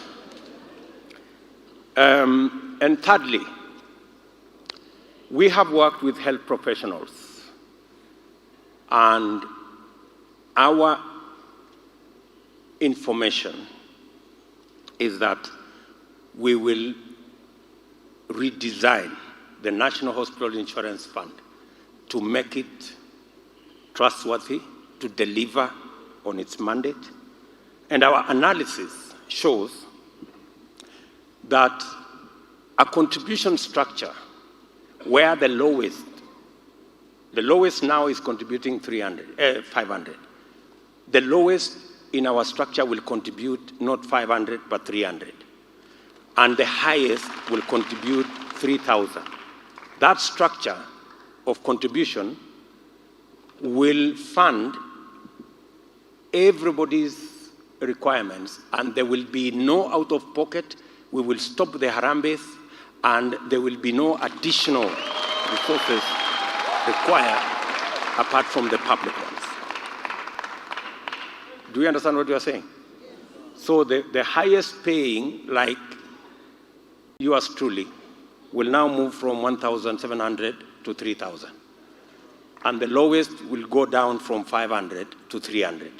So that we can, that continuum, our estimate is that we will get a product that covers the 550 billion shillings we need to take care of our health requirements annually. Another enabler, of course, is education. You agree with me that education is in a crisis. Education, especially higher education, is in a crisis. Most of our universities are struggling. In fact, most of our universities only get maybe 50%, maybe 55% of the money they require to be able to run the programs they run. And as a result, universities have 65 billion shilling debt to NHIF, to NSSF, to pay as you earn. So, in fact, the Auditor General said the other day, all our universities are technically insolvent. That's the sorry state of our universities. So, we have to rethink what we are doing with our higher education. The proposal we are making as Kenya Kwanza is that we are going to merge the Higher Education Loans Board, the University Funding Board, and the TVET Funding Board into one unit. And this unit will be responsible for scholarships, it will be responsible for funding, and it will assess all students. Today, there are students who don't need scholarship, but they are given scholarship. So there will be assessment so that we can close the gap. And it should be possible for us as government to also know what are the skills. Sometimes we are training people in fields that we already have a surplus. We should be able to say as a government, if it is this field, we have a surplus, we cannot fund. Let us fund the fields that we have shortages so that we can close the gaps and be able to drive our Vision 2030 the way it is. So we are going to call this organization the National Skills and Funding Council so that it looks at the skills and it funds the skills that are necessary for the trajectory we are going into. And then finally, we will complete the construction of the 52 TVET institutions that are not yet constructed. We have 52 constituencies that do not have. We have 250 wards that do not have a vocational training center. We will do those. We will construct those also. And then we will also close the gap on teachers in our schools. We have a gap of 116,000 teachers. We have undertaken as Kenya Kwanza that we are going to hire the 116,000 teachers in 2 tranches, 50% year 1, 50% year 2. We have also undertaken that to lower the cost of education, we are going to have a special tariff for utilities, for power, for water, for internet to our learning institutions. We are going to have a special tariff. We have also said that the current program on school feeding of 2 million school-going children, we are going to expand it. And we have agreed that we are going to work with counties. We are going to double to 4 million as national government. And every county that want to match, we are going to assist them to match a shilling for a shilling so that we can move the number of our children who have food in school to 8 million. That's our target. Statistics are very clear. We have close to 200,000 kids who are not in school, and the only reason they are not in school is that there is no food. And statistics has shown that if there is a school feeding program, the attendance and the performance is enhanced.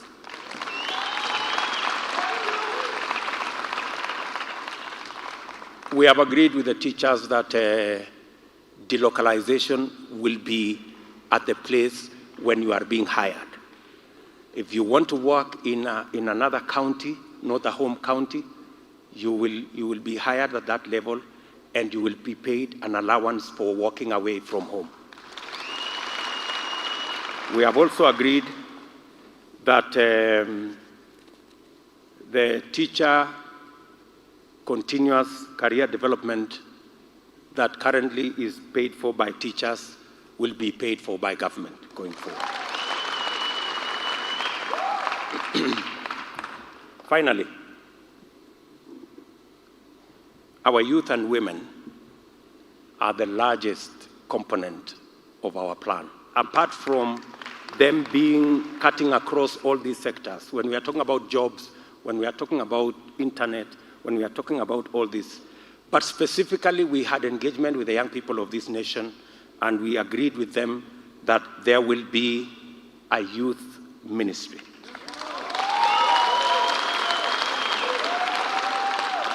We also agreed with them that we will have a special advisor at the presidency sitting in cabinet to ensure that all government programs and ministries are youth-friendly.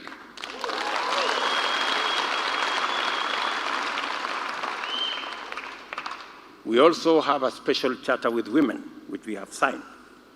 And we have agreed that 50% of the Kenya Kwanza cabinet will be the women of the Republic of Kenya.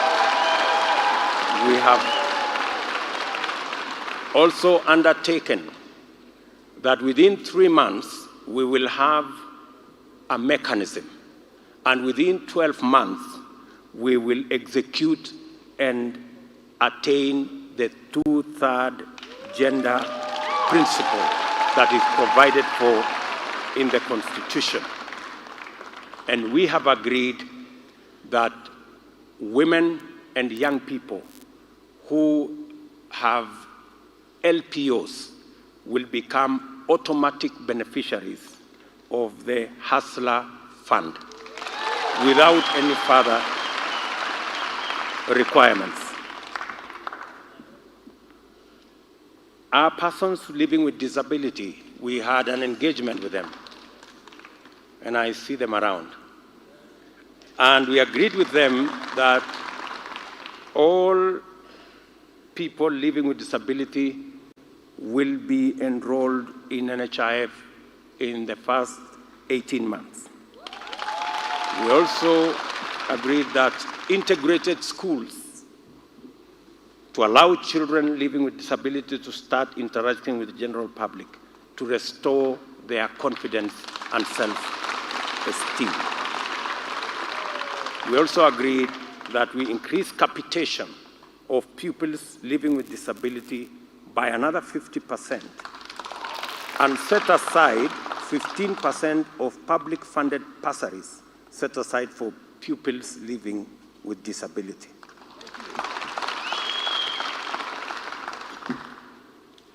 Let me also, we will continue the program we have on roads, complete fast all the stalled road projects, and reassess in accordance with the proposals that were made to us in the county forums. In the county forums, several roads were suggested that would make the economies of those counties work better. We will work with the counties and the county priority roads so that we can go into the future with the road infrastructure that is there. And then finally, I will go to governance.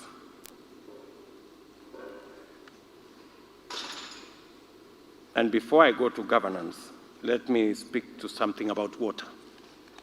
Water is very important as a principle.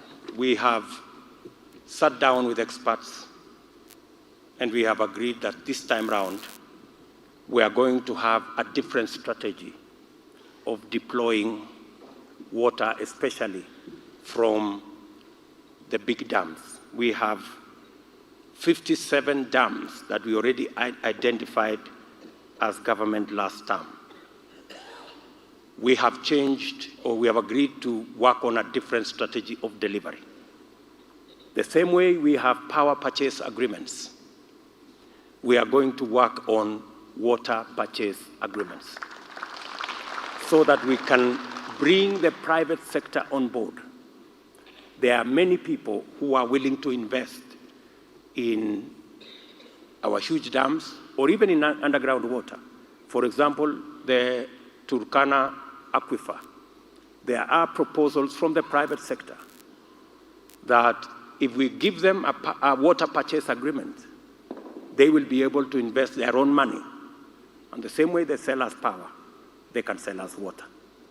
So we believe that that is the future to delivery of water from big dams, so that it leaves government to work on climate smart water harvesting initiatives, water harvesting programs, implement policy that will ensure that we harvest and harness all the water that we can as we work with the private sector to deliver water from our aquifers and from our large dams.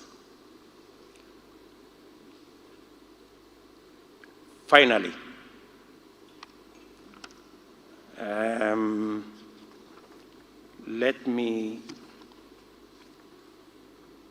then I will take a few questions.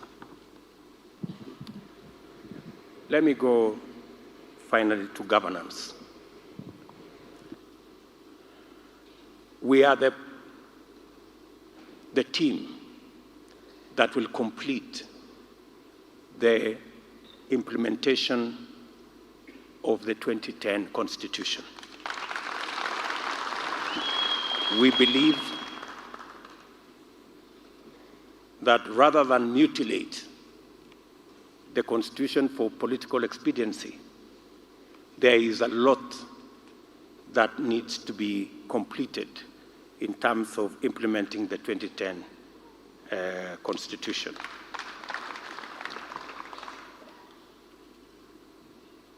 Kenya Kwanza will end political weaponization of state institutions. This includes the criminal justice system, tax authorities, anti-corruption institutions, and the entire security apparatus. We want these institutions to operate independently, as is expected of them by the Constitution.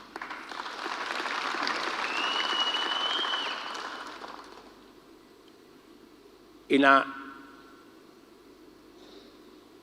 our first 100 days, we will implement the constitutional requirement of a police service commission to have its own budget and its own accounting officer.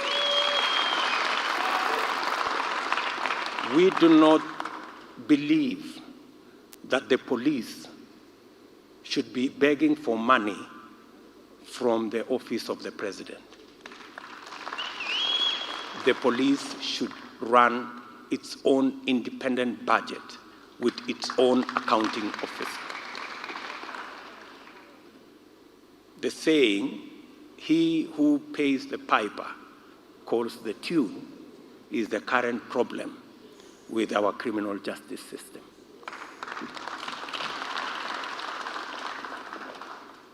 We are also going to operationalize on our first day in office the Judiciary Fund, and as established by the Constitution.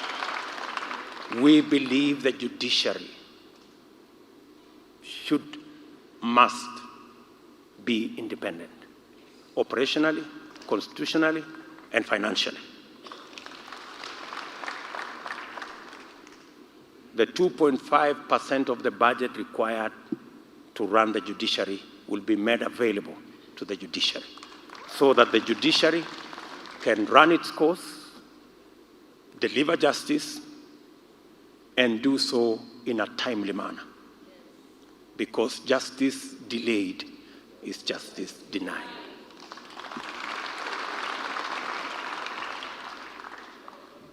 Kenya Kwanza will end all unauthorized evictions and property demolitions.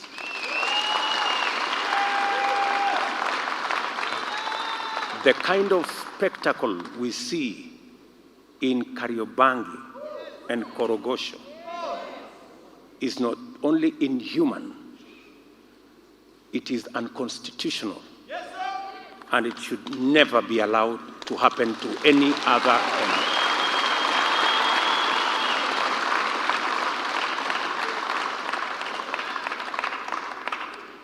Kenya Kwanza will end ethnic profiling in the issuance of identity documents. And we will specifically establish an administrative appeal tribunal to ensure a fair and transparent process in the registration of persons with clear appeal procedure of not more than 14 days if a person is denied registration.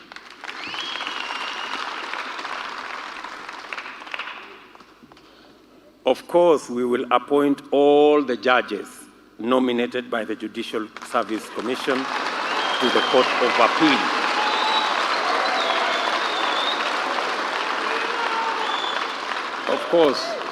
Of course we will. And we will do it within 7 days.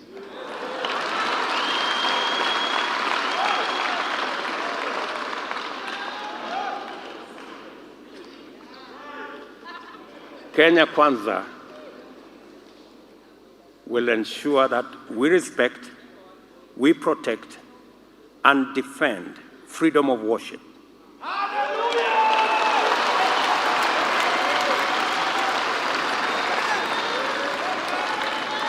We will lift the existing moratorium on registration of new religious organizations and expedite the registration processes.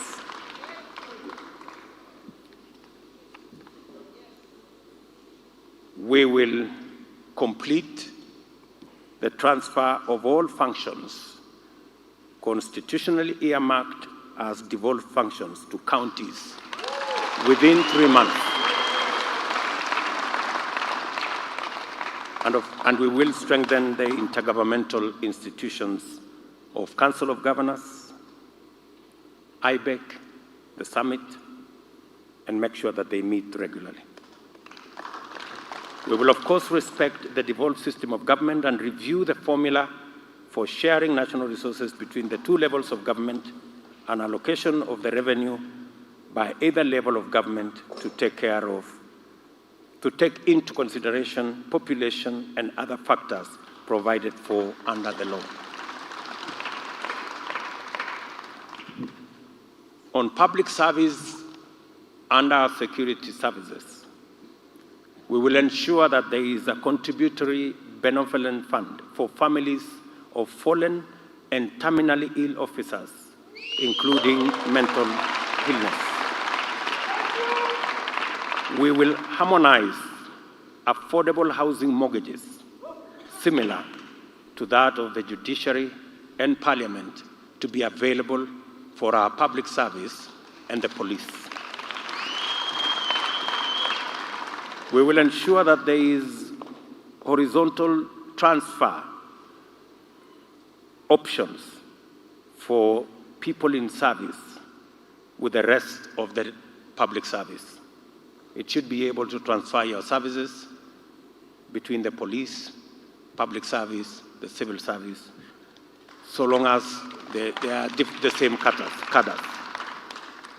We'll ensure that there is an insurance cover for loss of life while on duty for all police officers, similar to that of the military.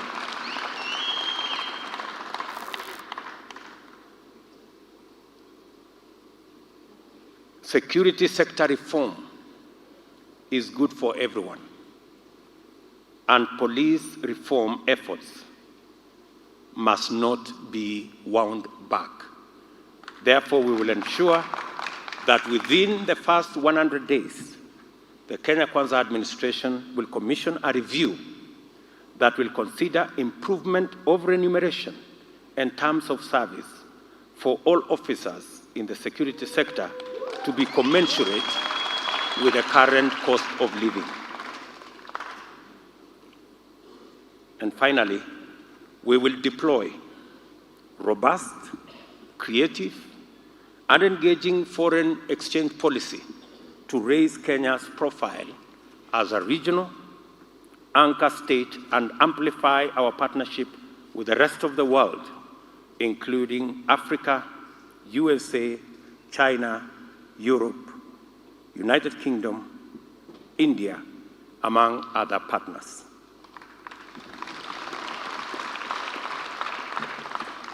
We will give a place of prominence to the role of Kenya's diaspora, including a ministry to take care of diaspora issues.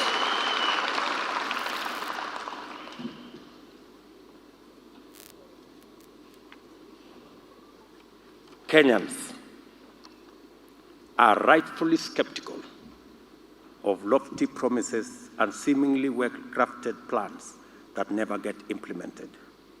We have developed this plan, well aware that this plan will stand or fall on implementation.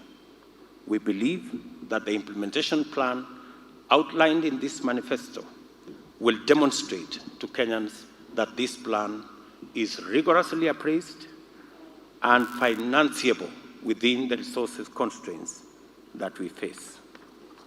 Thank you very much.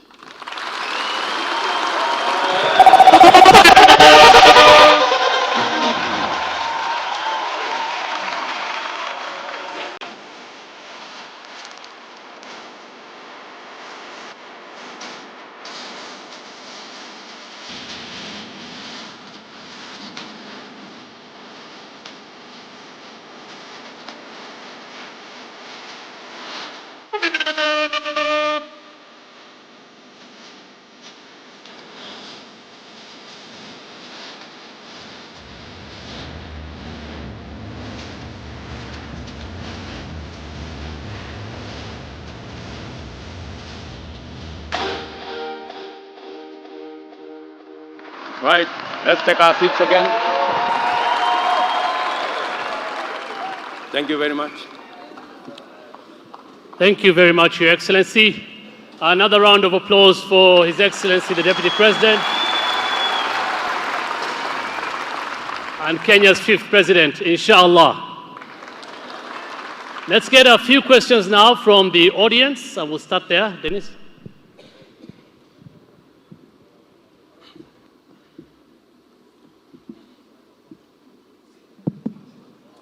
All right. Thank you very much, Your Excellency. My name is Charles Karondo from Kiharo, Murang'a County. And first of all, I really want to congratulate you for the great plan that you have shared with us today. Before I ask the question, I also want to note that today I feel it for the IBC chair, because wherever he is listening to this speech today and the manifesto, he must really be having a hard time restraining himself from converting this into an inauguration ceremony and just swearing in the 5th president. Now, Your Excellency, my question goes on the issue of health. I have heard you mention in the plan something to do with Harambes. And as a young leader, and on behalf of the so many leaders who are here, and the people listening and watching us today, I am sure 90% of the people seated here today are in one WhatsApp group or another that has something to do with medical bills.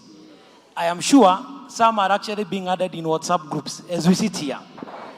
In our villages, Your Excellency, I am sure there are Harambes that are organized for this weekend for hospital bills that are in millions.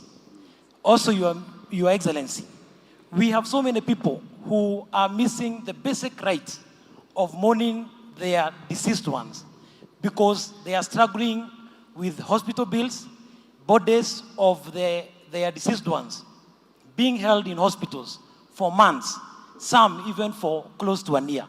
Now, Your Excellency, my question is, as a Hustler government, as a Kenya Kwanza government, what plan do we have? Because some of these people already have NHIF cards, some of these people religiously pay for NHIF, but today they are struggling, especially with cancer and other chronic diseases. So can you give us an assurance that we will not have this kind of Harambes, that people will have the freedom to at least not bother about struggling with hospitals to get bodies of their deceased ones. Asante sana. Thank you. Thank you, my friend. Precisely the reason why we are discussing this matter. If NHIF was working, we wouldn't be having a discussion about this. We are having this discussion because NHIF, as it is not working. And that is why NHIF is not working for different reasons. Number one, NHIF as it is today has too many exclusions. They will tell you if you are suffering from cancer, you are excluded. If you are suffering from hypertension, you are excluded. If you are suffering from a terminal disease, you are excluded. Those are the exclusions we want to get rid of in our new plan. So that when you have the NHIF card, and for your information, it will be we have organized it in 3 layers. The primary service, which will be in up to level 3 hospital, will be paid for fully by public resources. We've also made sure that we turn it around. Today, many people before even any diagnosis, they go to a level 4 hospital. We want to make sure that we invest more in preventing, going to the dispensary, going to the health center, and making sure there is medical personnel at the health center and there is medicine at the health center. The reason why people do not go to the health centers, and in fact, there is congestion in level 4 hospitals, is because there are no personnel in the dispensary. There is no medicine in dispensary. We want to make sure under this plan, and that is why we are saying we are going to have an integrated health management system that makes sure that every dispensary and every health center not only has staff, but also has medicine. If we did that, we would remove the congestion in Kenyatta National Hospital, because people with flu are now going to Kenyatta Hospital. People with minor injuries are going to big hospitals. So we want to remove the congestion, and that is the difference we are going to make by ensuring that we have a health management system that is integrated, and we also procure drugs in a manner that is going to give us leverage in terms of cost, and also ensure that the whole exercise is turned upside down. We do more of preventive and less of curative. At the moment, we are doing more curative and less preventive. And it's because of the structure of the current health provision system. Are we together? Thank you. Thank you. Thank you, Your Excellency. We have another question from that side. Okay, go ahead. Your Excellency, my name is Njokiwa Madira. I come from Madira constituency. I'm also a university student at JKUAT. So the digital era has transitioned our physical classes into online classes. Correct. And one of the main challenges that you're having is access to affordable internet. Good. You've talked about, okay, the strategies that you have on how we shall close the internet connectivity gap, but will this internet be affordable? Will it be possible to have cheap bundles? Then another question is on government websites. The government websites, they don't provide adequate information. What's your plan on that? For instance, if you log into treasury.go.ke, you can't even understand the difference between the State Department of Planning and State Department of Finance. The last question is on Hustler Fund. You promised to give us a Hustler Fund of at least 50 billion. Will this fund be accessible to university students? We want to do business. We want to be in a position to buy our own food and our own stuffs. We don't want to request you for a campus feeding program. Yes.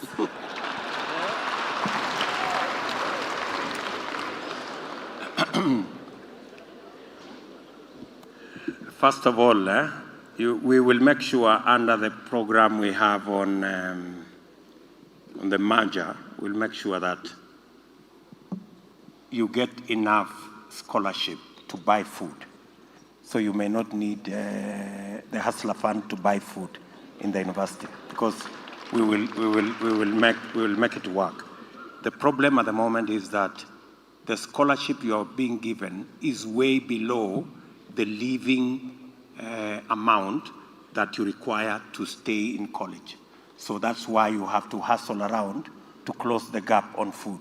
We will make sure that that is closed by making sure that we deploy resources. We have actually undertaken that we will double the Higher Education Loans Board Fund, so that not just more students can access it, but you can access the full scholarship. Many people are on half scholarship and that kind of thing. That's number one. Number two, you have said whether the Hustler Fund will be available for even university students. We have said the Hustler Fund will be available for everybody who has an idea. In fact, we've said even the people who are working online, if you have developed an app and you need some money, there will be available crowdfunding, there will be available venture capital, there will be available. That Hustlers Fund will go all the way. In fact, we might ring fence a percentage of the Hustler Fund to help people in the digital space so that they can actualize their enterprises which are in the digital space. Bundles. If you go to a facility where internet is, there is internet, you do not need bundles. You know, we will make sure that, you know, what we are trying to do is the same way we do a road to a place, that is, we want to do, that's why we are calling it the digital superhighway. We want to make it available for free in every market, in every school, in every hospital, in every, so long as there is connection to the grid, every place that's connected to grid, you will have internet available in that space. And it will be government funded. It will not be delivered by Safaricom. It will not be delivered by the telecom or the other facilities. It will be delivered by the government of Kenya.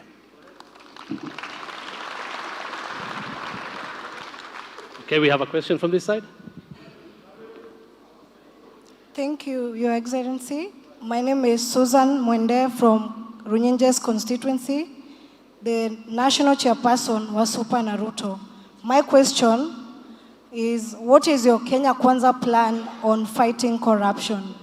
Secondly, myself and many other youths are on CLB listing. What is your plan?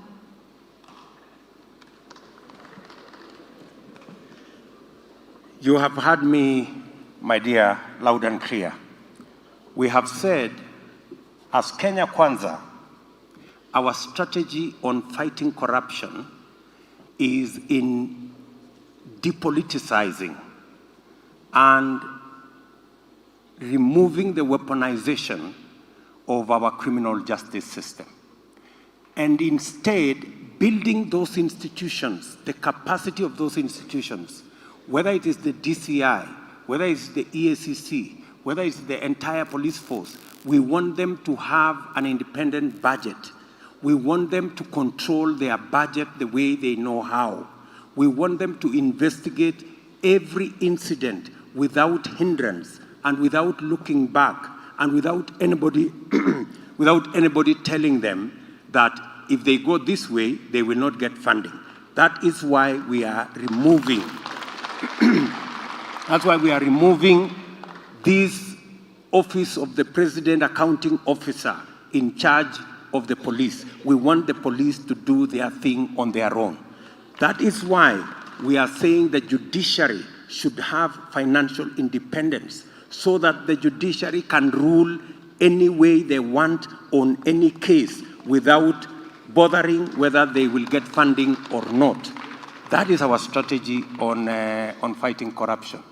And number two, you have had statements, political statements, or we are going to have the COVID billionaires arrested in 20 days.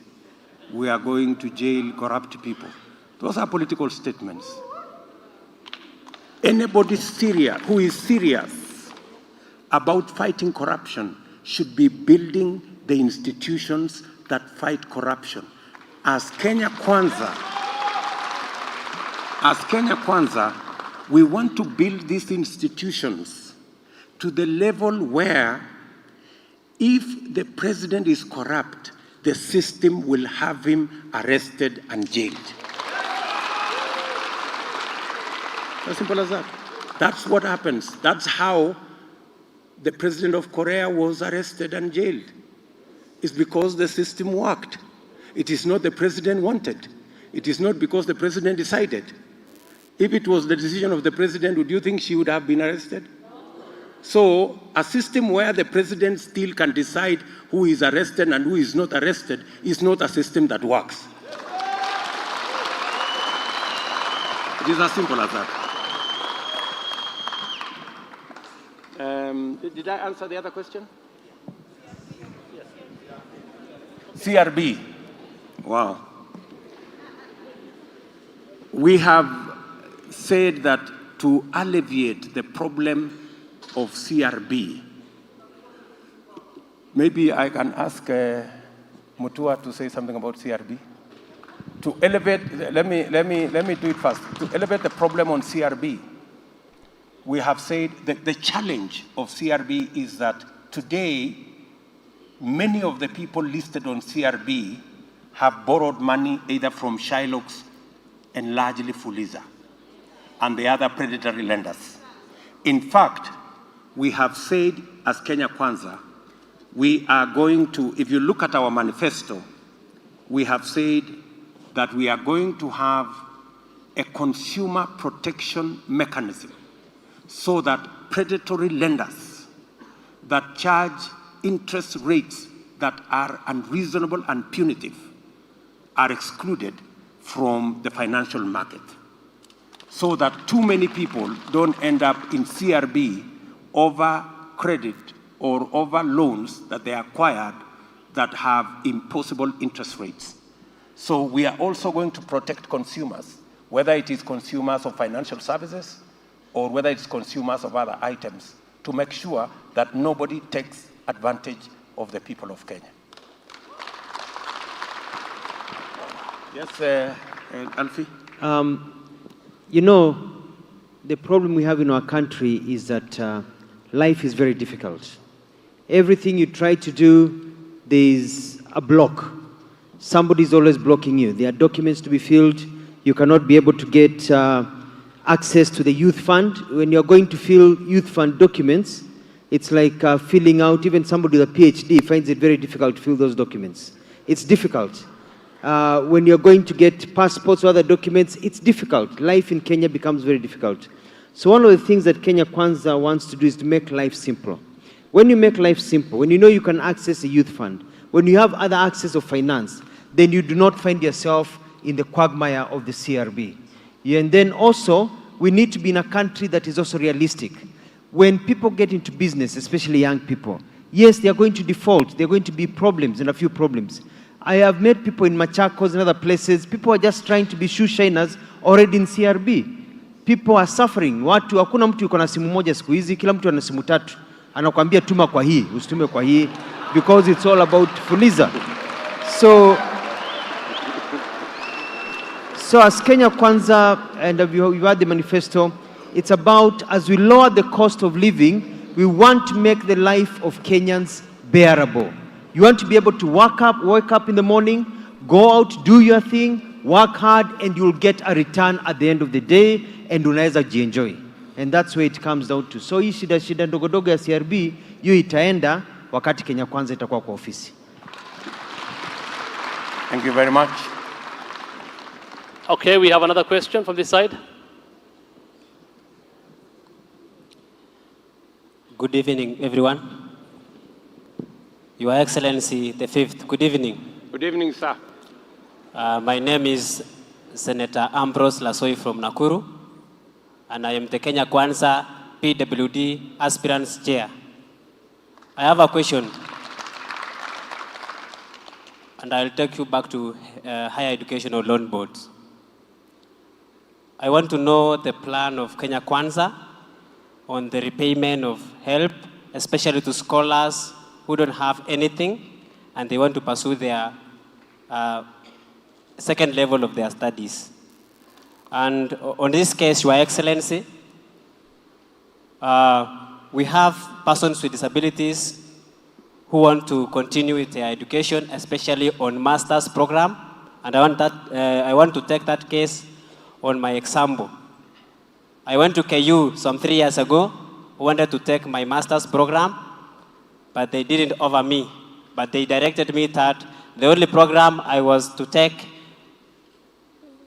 supposed to take on an outside country, that is Liverpool University, and they admitted me there. I have deferred 3 times. I cannot access help loan, I cannot access CDF, I cannot access any other scholarship. Why? Because the program is for persons who live with visual impairment or blind. I want to know, what is your plan as Kenya Kwanza to help persons with disabilities who don't have their programs in Kenya universities and maybe in the other outside countries? Thank you. And how are you going to pay the debts? Thank you. First, we have, sorry. We have, as Kenya Kwanza, we have said, one, we are going to double the allocation to Higher Education Loans Board to remove the constraint of them trying to allocate scholarships. The constraint was how much money they had.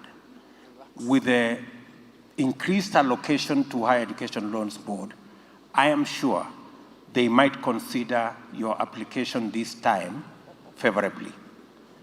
We have also undertaken as Kenya Kwanza that the interest charged on higher education loans will be waived. There will be no more interest paid. It is said that currently you have to pay 4%. We have said that 4% will be waived. The Higher Education Loans Board will be, loans will be interest-free.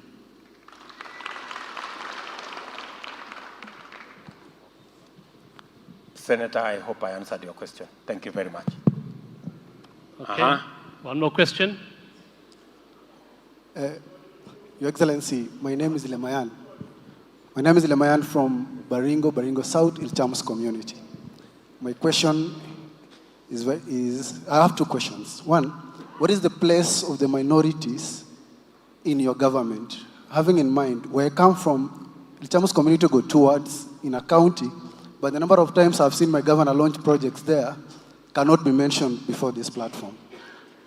Number 2, what is your plan to pay the national debt when you take over that keeps rising? Thank you and may God bless you. Thank you very much.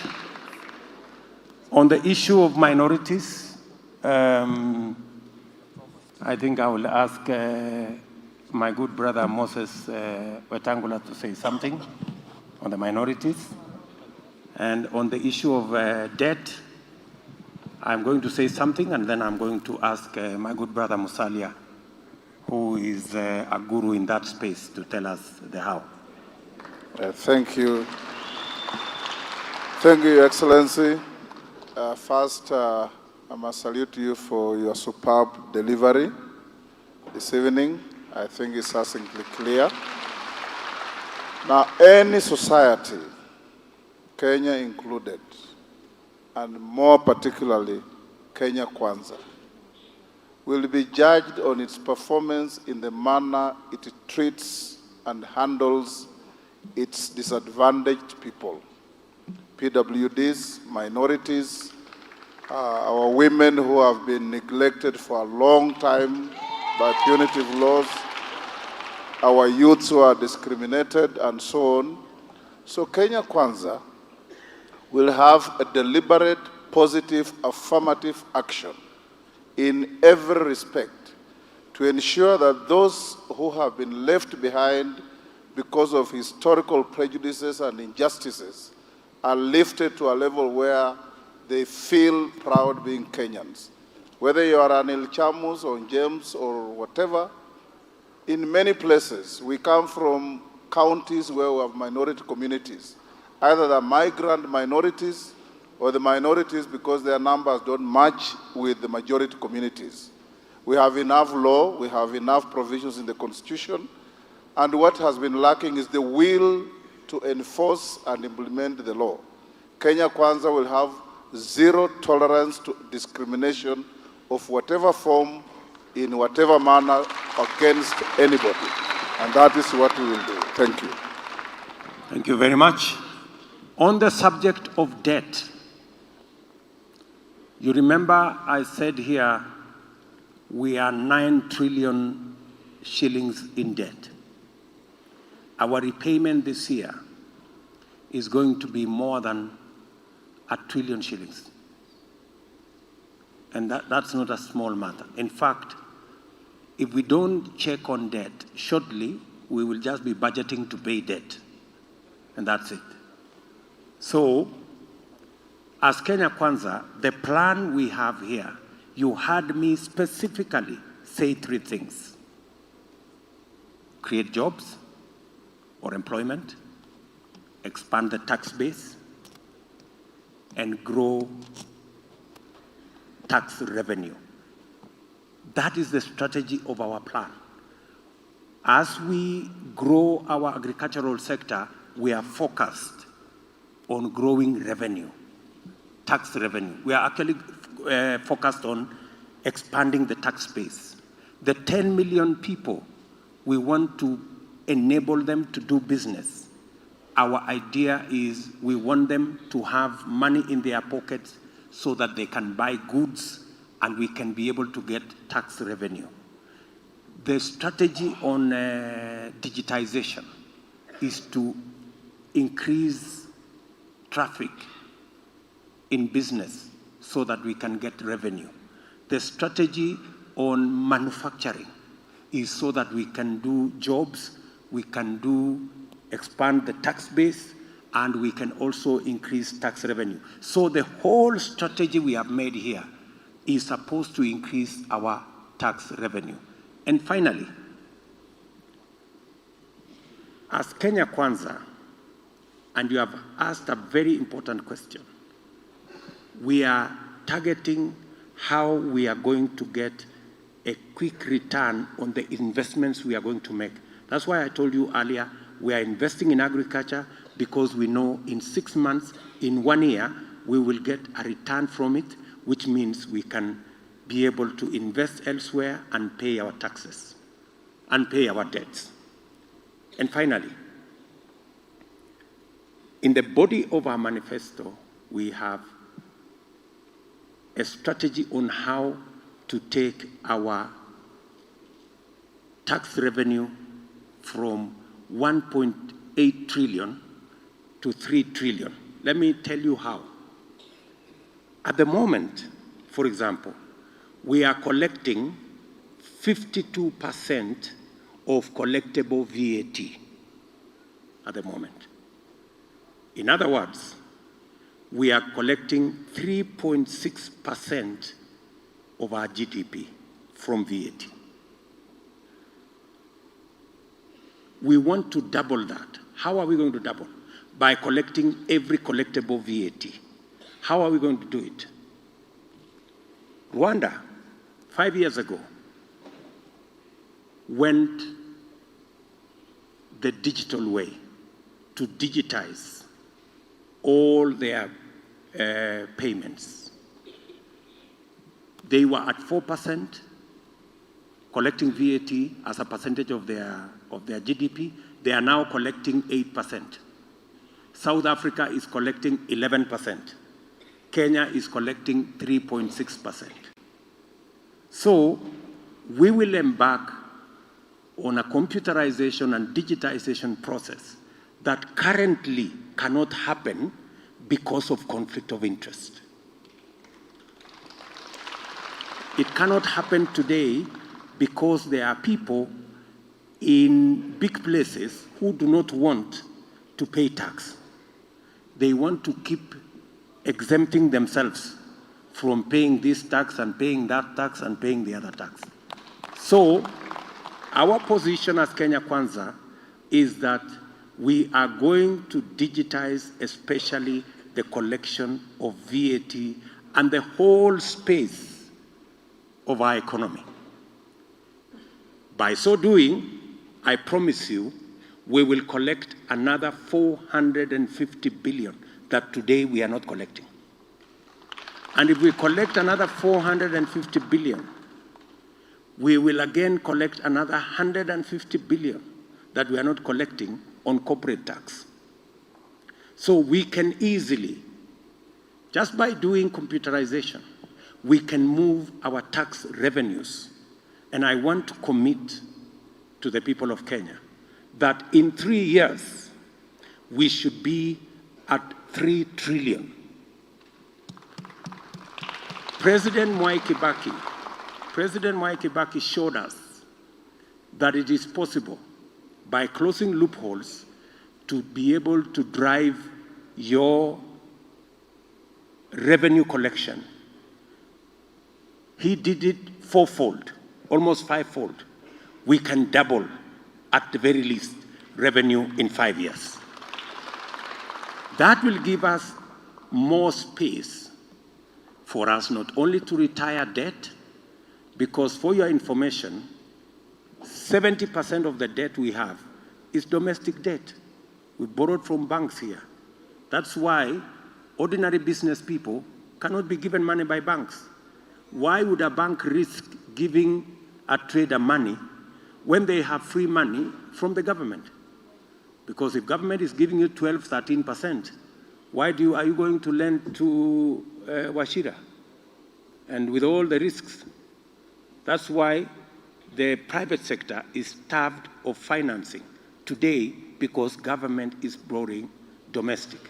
So our strategy is to grow our tax base so that we increase our tax revenues and also close loopholes and digitize so that we can collect all collectible revenues, especially VAT and corporate tax.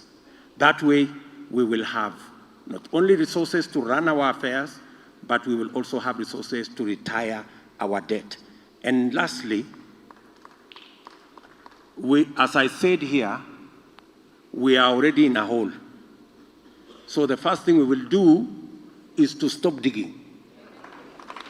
If you read the newspaper,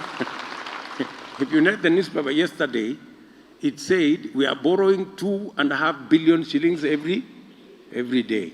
So the hole is still, so we'll stop digging first. I will ask my good brother Musalia to say the balance. Yeah. Thank you, Ndugu Deputy President. I just want to pick up from where you have touched, to stop digging.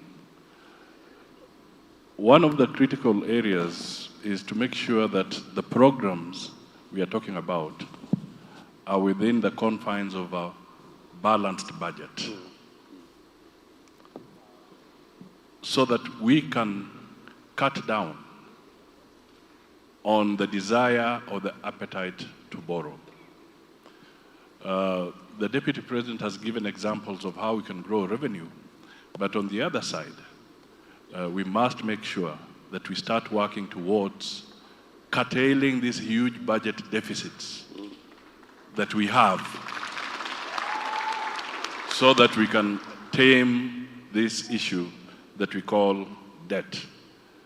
And he has given you Our plan. the profile. You have the domestic debt, and then you have the external debt. Both have inherent risks. The domestic debt cripples the economy, cripples lending, and so forth. The external debt can also put you into a lot of difficulty when the exchange rate is in trouble, and we are beginning to see a bit of that now. The central bank is rationing foreign exchange, and we are beginning to see our importers beginning to have trouble in getting raw materials for their factories. So we have to work on that basis.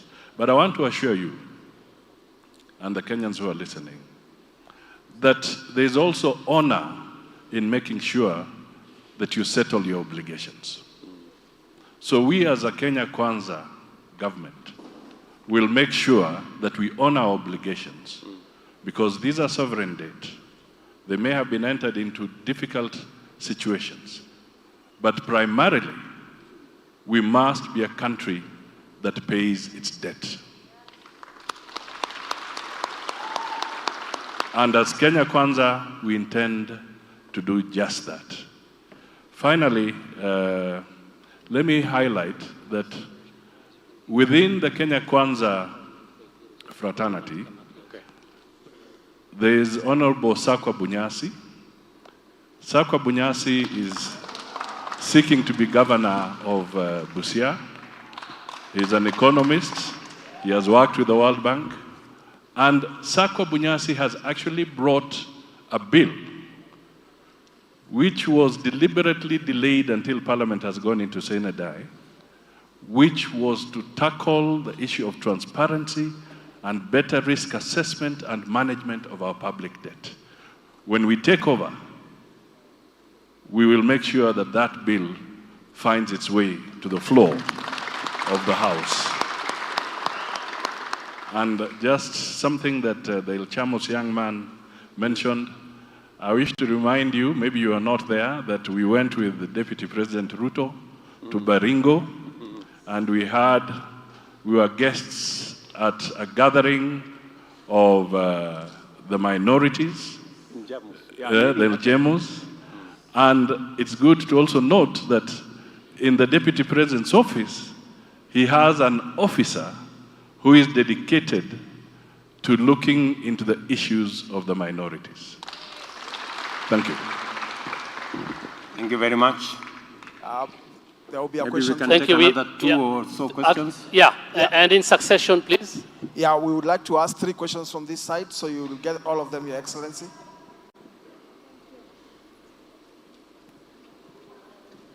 Thank you very much, Your Excellency. My name is Jane Putunoi from Laikipia County. I have 3 questions, and thank you very much because you have presented very well your manifesto. Sorry, Jane, kindly just ask once. We give a chance to the others, please. Okay. So I have 1 question, or 2. Yes. 1, I've heard you talk about tourism, but I've not heard you talk about conservation tourism that is being dependent so much by the people from the north. The second one? The second one is about the large, what is your policy or our government policy about the land that is being owned by individuals, big chunk of land that is being owned by individuals. The other issue, and the last one, Your Excellency, is about the port. We have heard stories that the port is already gone. What is your...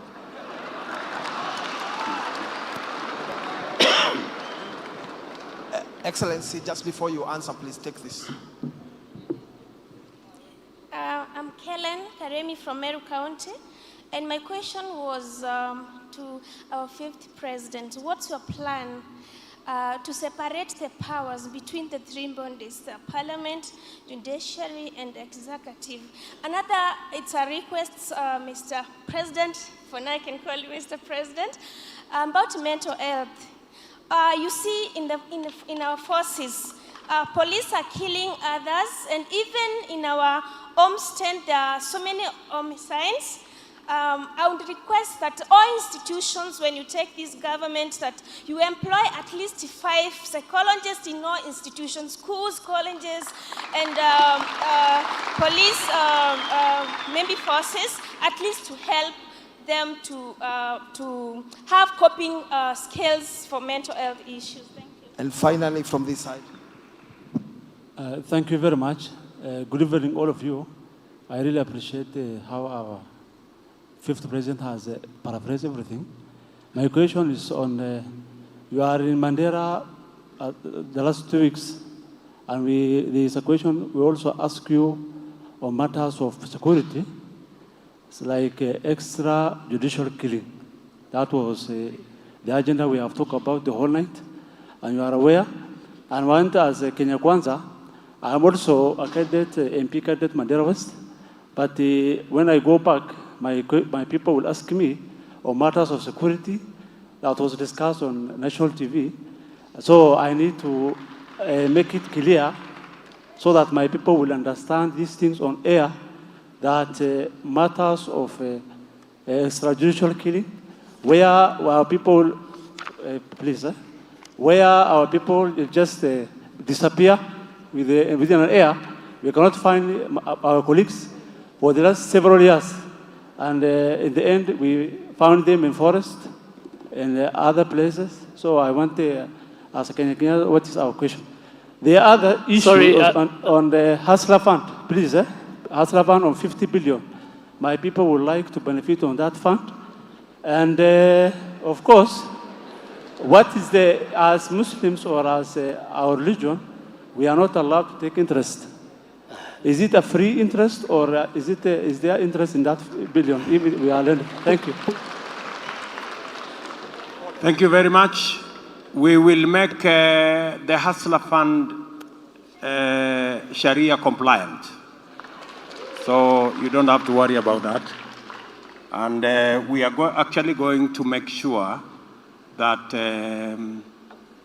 it is devolved and it will be operationalized at every ward.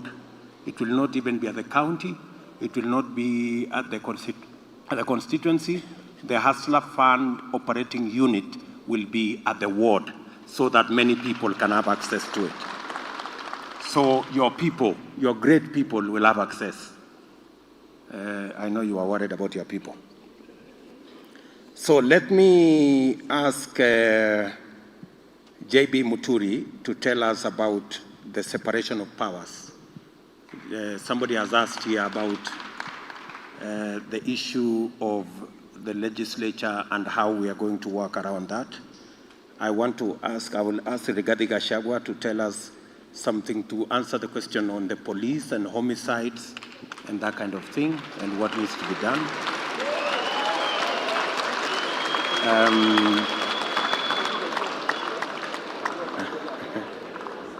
I will ask,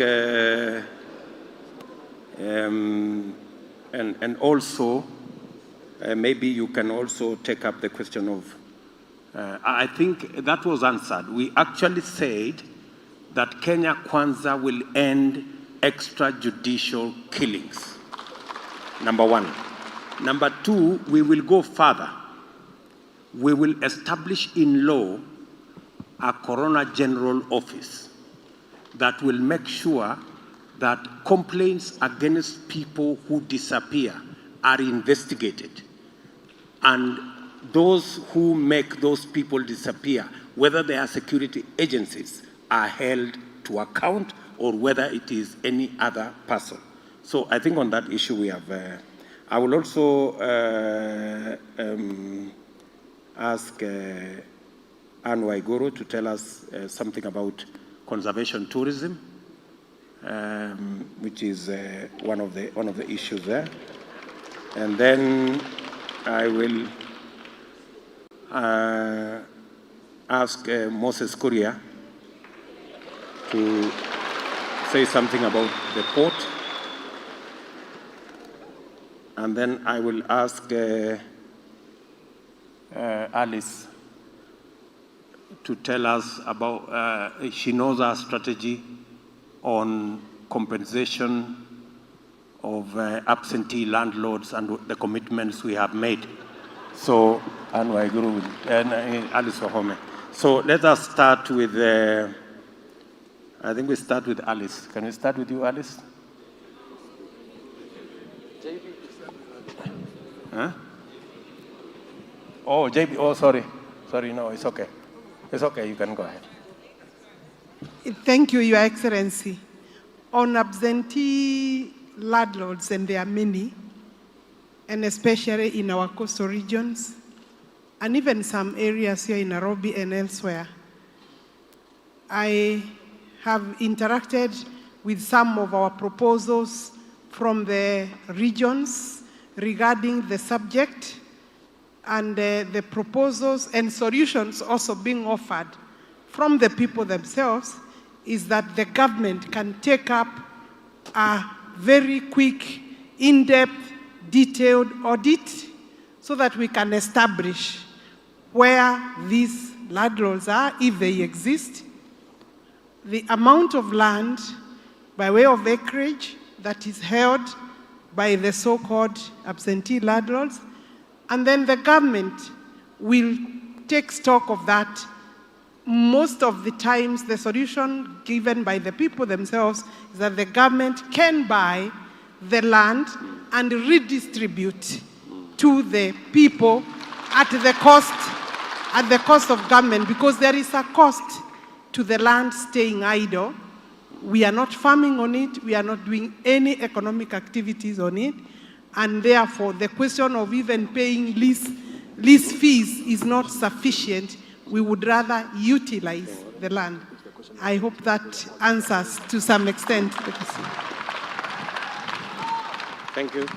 Thank you very much, Alice. So, I think the question has been ably answered by Alice. The commitment we have made as Kenya Kwanza is that we are going to buy 1 million acres of the absentee landlords' farms and make it available for settlement by people who are currently living as squatters.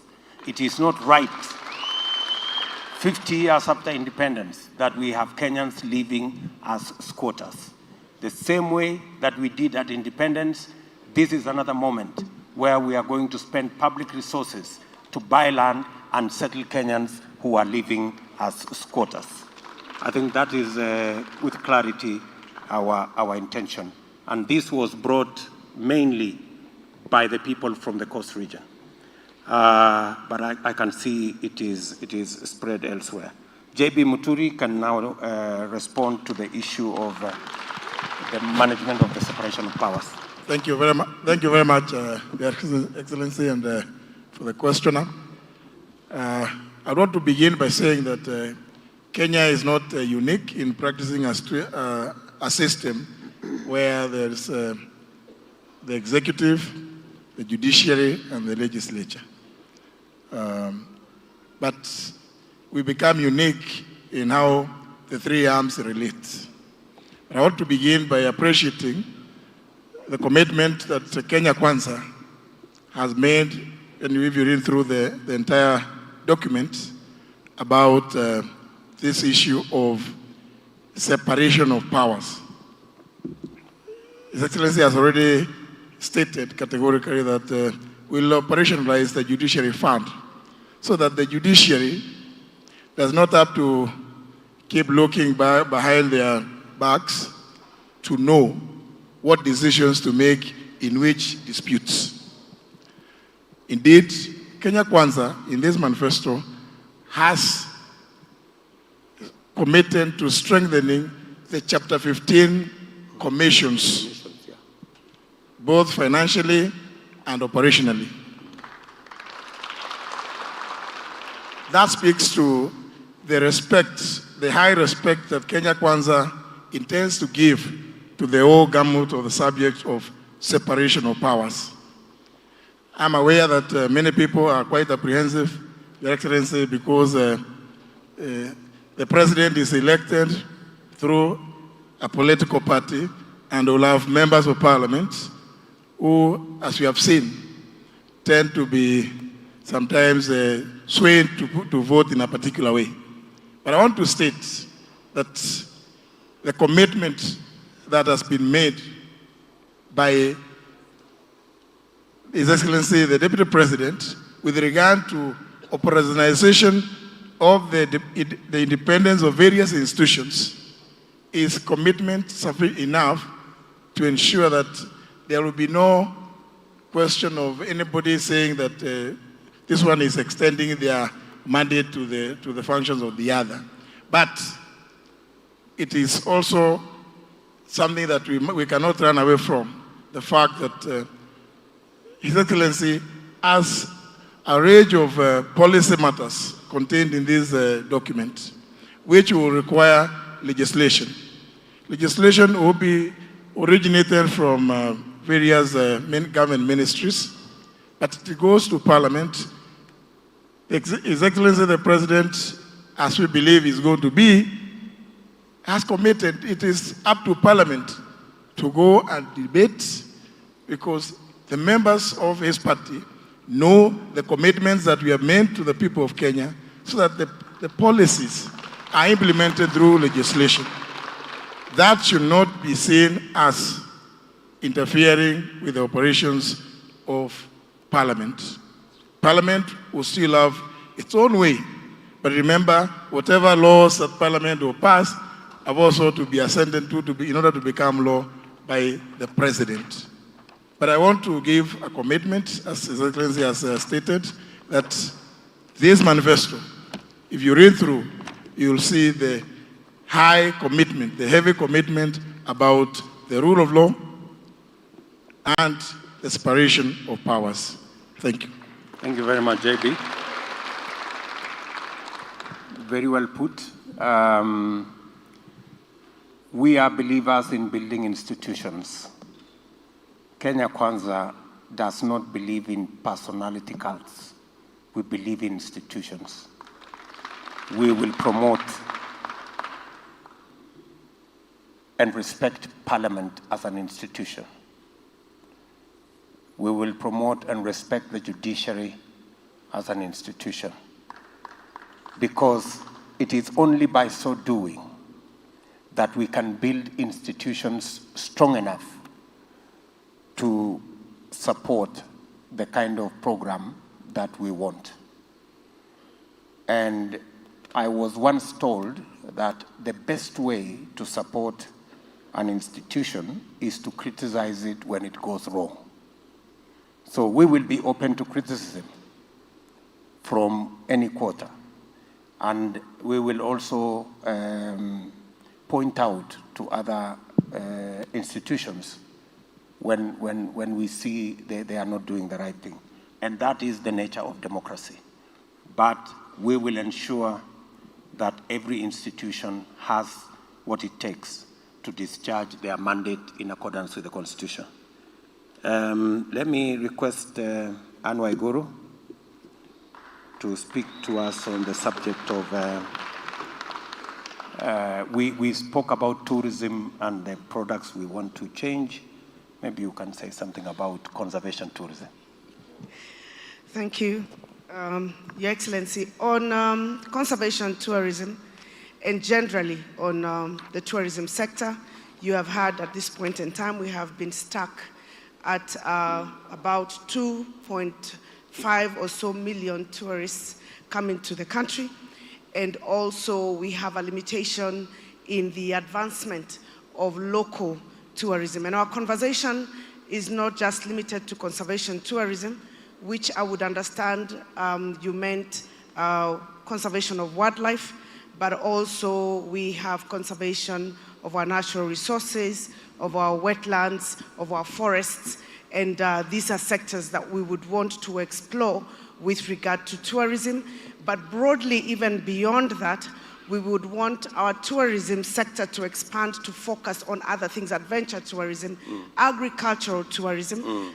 For example, if you go to South Africa, their largest contributor to tourism in South Africa is actually tourism to the wine farms. We have coffee farms, we have farms that grow rice and etc. So what is the strategy?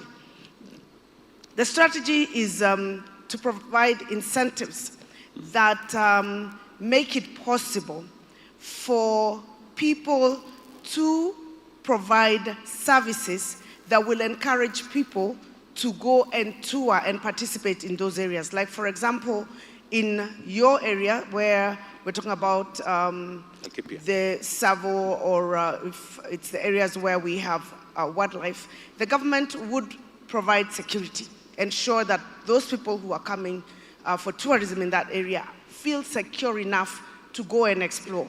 But we also will provide incentives as the government to small businesses, individuals, and communities that organize this tourism in their areas, giving them incentives on the revenue that they get, ensuring that they have enough tax incentives so that they are willing to put up structures similar, allow me to use the word without necessarily branding, to use the structures like the Airbnb that young people used to book. So it doesn't necessarily mean that you will go and stay in a 5-star hotel, but communities can provide accommodation, for example, where you go and experience how that community lives, how they interact with the wildlife, how they interact with their community, how they conserve their communities, their way of life and their culture.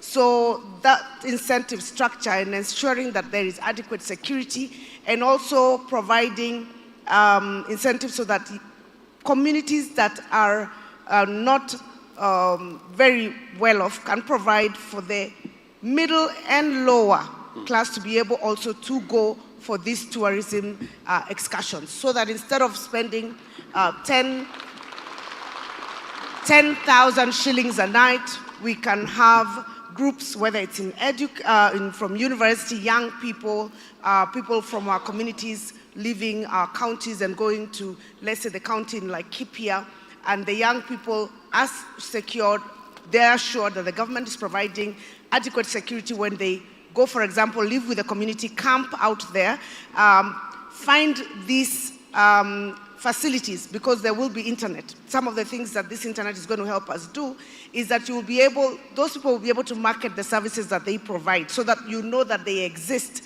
so that you can actually book them and go there. So all these are interrelated with the provision of also the last mile internet connectivity and whatever it is that is going in the tourism sector.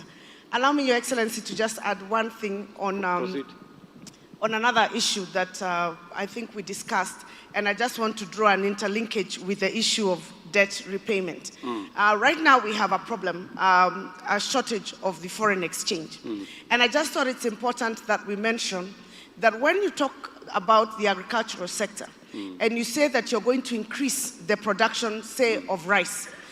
Right now, the importation of rice, wheat, and palm oil, the amount of money that we use to import is about 25% of the foreign exchange that we use foreign exchange that we get in exportation. Yes. Now, if we grow the agricultural sector, I just want to show the linkages. If we increase the production of rice in Mwea, for example, from the current 110 metric tons to, let's say, 220,000 metric tons, you will have enough foreign exchange freed that can go to the contribution of the payment of the debt. So I just thought it's important that I mention that, so that people know that this plan, the Kenya Kwanza government has a plan that has been very well thought out. It's very comprehensive. We have tried to simplify it, but there is actually a plan that interrelates in various value chains, and all of that will result not just in us being able to manage our debt, but also improving the cost of living and contributing greatly to economic growth. Thank you. Very well put, Anne.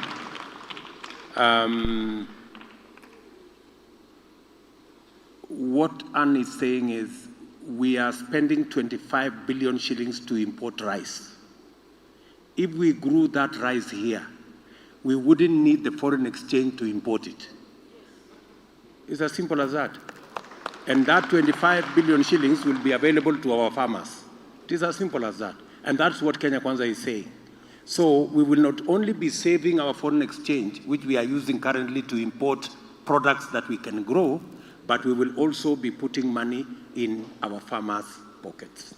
That is the plan of Kenya Kwanza. So we are doing three things in one. We are growing jobs, we are growing our tax base, and we are saving on foreign exchange. So that's really the big plan. I think I didn't communicate it properly, and that's why Anne was trying to help me. So that's good. Can we listen to my good brother, our deputy captain?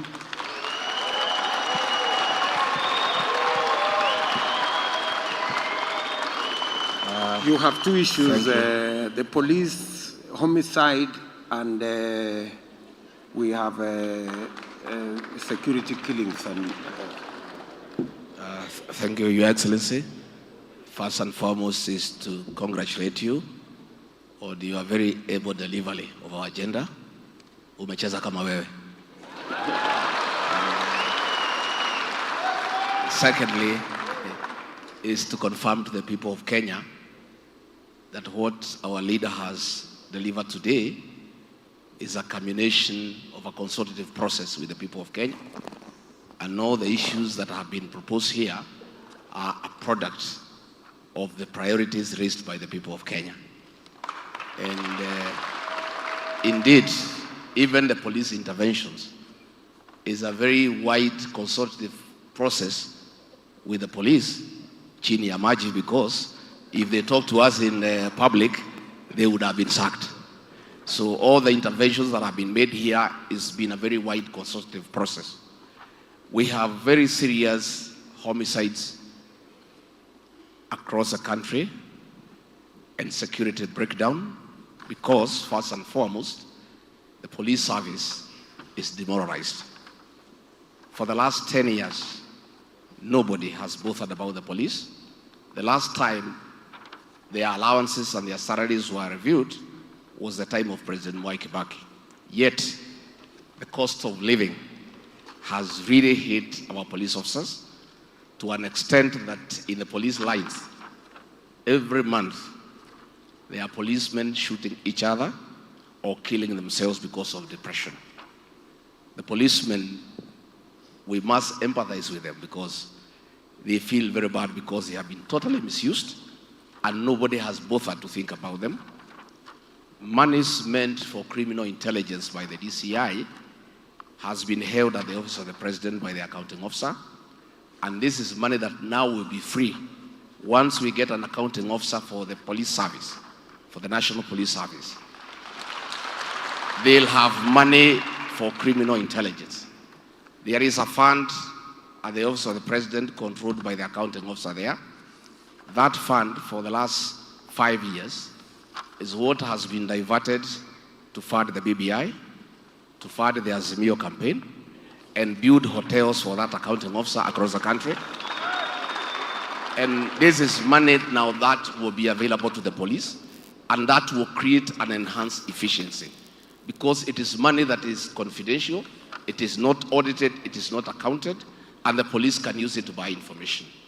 So we want to assure the people of Kenya that the police themselves, by the way, let us understand them. In fact, they are willing to be good people. This money they collect on the road, they collect because sometimes they have no food. Sometimes they say they are told to escort money from a bank, 200 million, and themselves they don't have 10 shillings in the pocket. Sometimes being human beings can be very tempting. So we are saying that within the first 100 days, we will review their terms of service pay them well, and in return they have agreed. In return, they have agreed to reciprocate and be good people so that we can have a friendly police service like we have in the first world, where the police protect business, not harass business. We are giving an example, and many people think it's not doable, that in the fullness of time, after we review their terms and we agree with them that they need to change their attitude, that Kenyans are not their enemies, they need to protect them, their life and property. We will reach a situation in a year or so where when the police officers find you at night on your way home, probably you have taken 1 or 2 to try to get some sleep. If they put you in a Land Cruiser, they don't take you to the police station, they take you home to your wife. That is the situation we are looking at. And we want to assure our police officers and the prison warders that their cry has been heard by the Kenya Kwanza principles. And even among the recommendations that shall be implemented is their request that all non-commissioned officers, that is senior sergeant downwards up to the constable, at the age of 50, if they want, they will be allowed to serve in their home counties so that they can prepare for retirement near at home. So we are looking at a good situation progressively, where we allow the police to do what they are paid to do, and they are saying, even the police themselves, they feel bad that they have been misused to arrest people who have committed no crime, to plant evidence on people who have done nothing. And they are saying once they get the financial independence, they will be able to operate freely and independently. And finally, on the public service, we want to assure our civil servants across the country, their cry has been heard about career progression, that officers would want career civil servants to rise from the point of entry to the highest level in the civil service, including being the head of the public service. Because they cry that they are demoralized, because they don't grow beyond a certain position. Other people come from the private sector, and then they stagnate at certain grades. So we want to assure the public service that your time is now, work hard, stay focused, and you can grow from an assistant secretary cadet all the way to a principal secretary. You can grow from an accountant to the accountant general. You can grow from an assistant engineer to the chief engineer roles. So once that is settled, I think our public service will be well motivated, and their morale will be boosted, and we'll have productivity for the people of Kenya.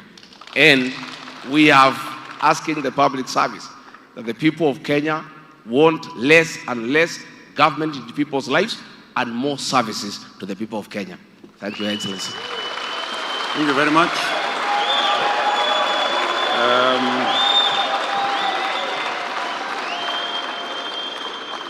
I think I have nothing useful to add, except to say that we will also free the public service from being political or from being used politically.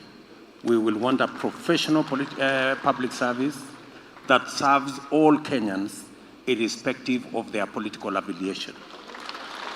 And we will run our politics as politicians and use politicians to run our politics and allow chiefs, assistant chiefs, county commissioners, assistant county commissioners, regional commissioners to serve all Kenyans equally. The current situation where these public officers are being abused and used, sometimes against their own will, to run political errands will come to an end. Political errands will be run by politicians. The public service will deliver services to Kenyans, government services to Kenyans, fairly, without political undertones. I think we have answered all the questions. Port. Courier. Port. About the port.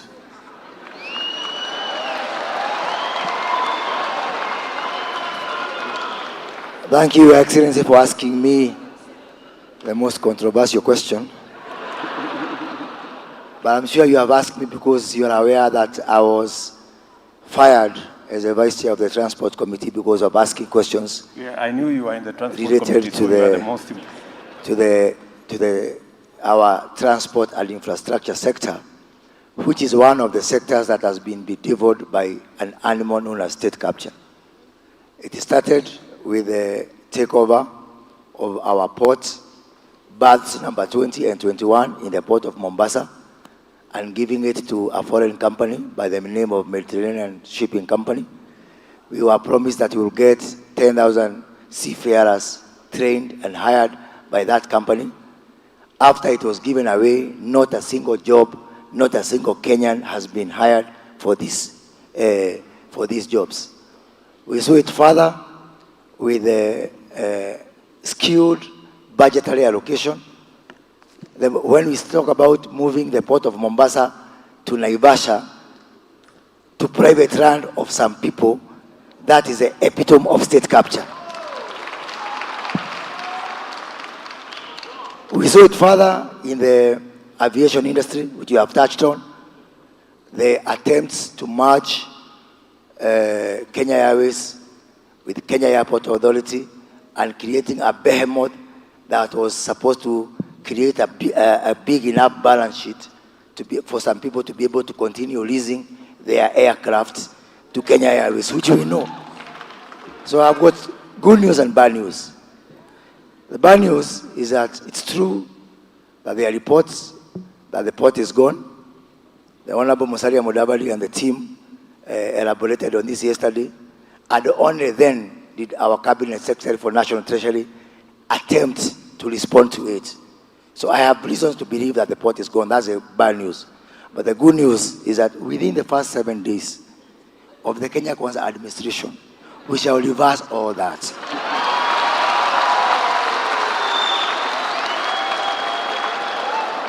And we shall institute investigations into all the market deals, including registering companies abroad and pretending that they are foreign owned.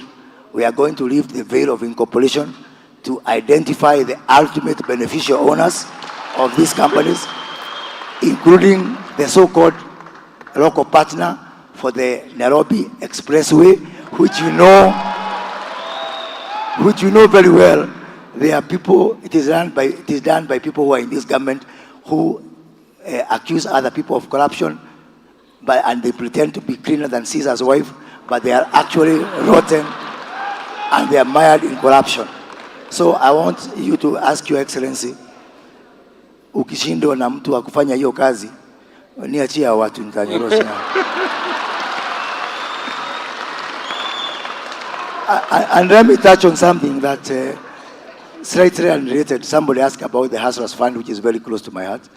And somebody asked whether this fund is going to be available for people in Northeastern and our Muslim brothers. Within the Kenya Kwanza team, economic team, we've got a certain experts, one with 20 years local and international experience on banking matters and financial matters, and two, who is also an expert in Islamic banking, who is going to work to ensure that even our Muslim brothers access this fund. And that gentleman is known as Moses Kuria. Thank you very much.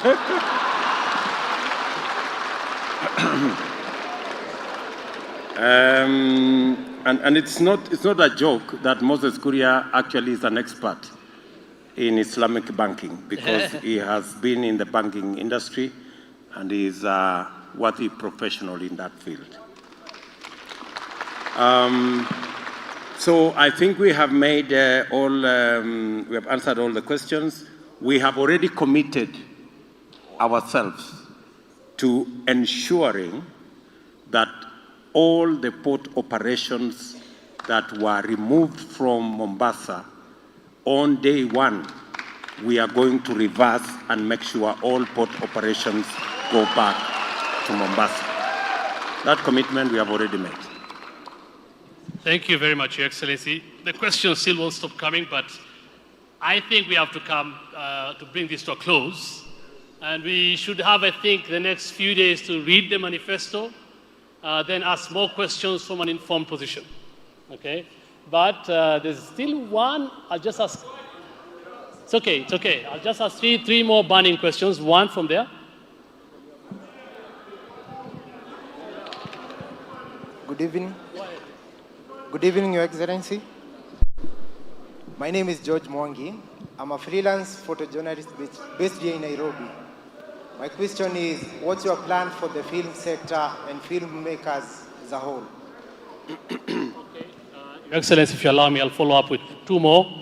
One from a lady up here who says, you mentioned of the plan to organize the big percentage of the uncollected plastic waste. My question is, what project will Kenya Kwanza bring to make use of all this plastic waste? Current problems need current solutions.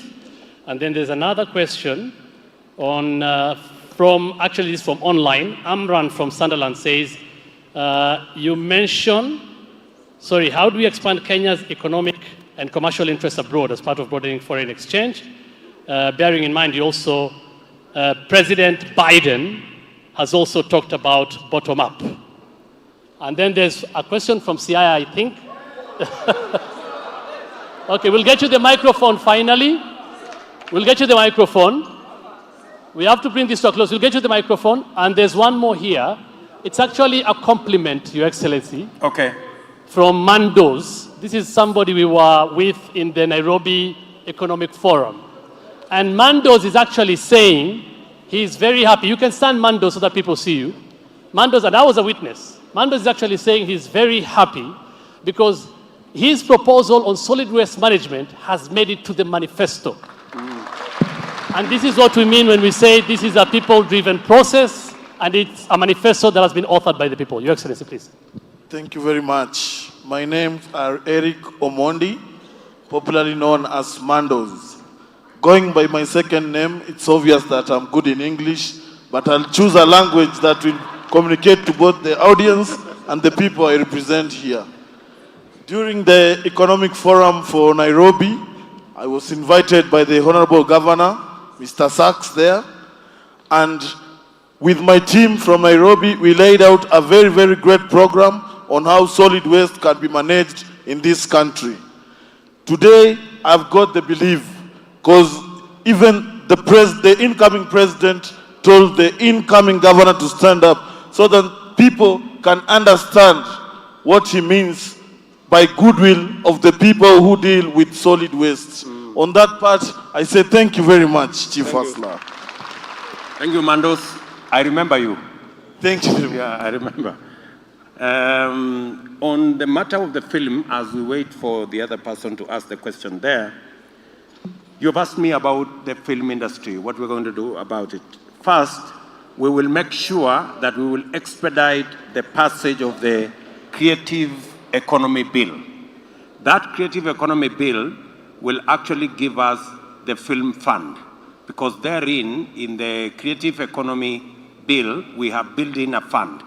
That fund will now make it possible for the film industry in Kenya, first, to ensure that you can have access to modern equipment. You can borrow money, hire, buy modern equipment to build our film industry. You can also, using the bill, it speaks to reviewing policies and charges across counties so that filmmakers are not charged levies and fees in this county and in the next county when they are making their films. We've also established a green channel for filmmakers who want to make their way to Kenya, because there have been impediments on matters to do with their equipment being confiscated at the airport, them not being allowed, being charged huge levies and fees.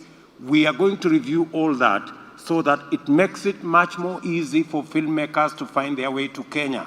Because in any case, once they are doing their filming in Kenya, they hire our staff, they eat our food, they sleep in our hotels, they spend their money here. I think that's a bigger benefit than the little fees we have imposed on filmmakers coming to Kenya. So, using the bill, my good brother, we will establish a film ecosystem that is going to make sure that filmmakers have the best environment to deliver on good quality products at rates that are reasonable. There was a question on? I think that's it. That's it. I mean, Yeah, thank you. You asked me something else on? On foreign policy. Yeah? On? Siaya. Let's look. Siaya wasn't asked. But Sorry. Foreign policy, yes. Okay, let's try and get them a microphone. Okay, let's get, there's a person called Siaya. Okay, gentleman is there. Yeah.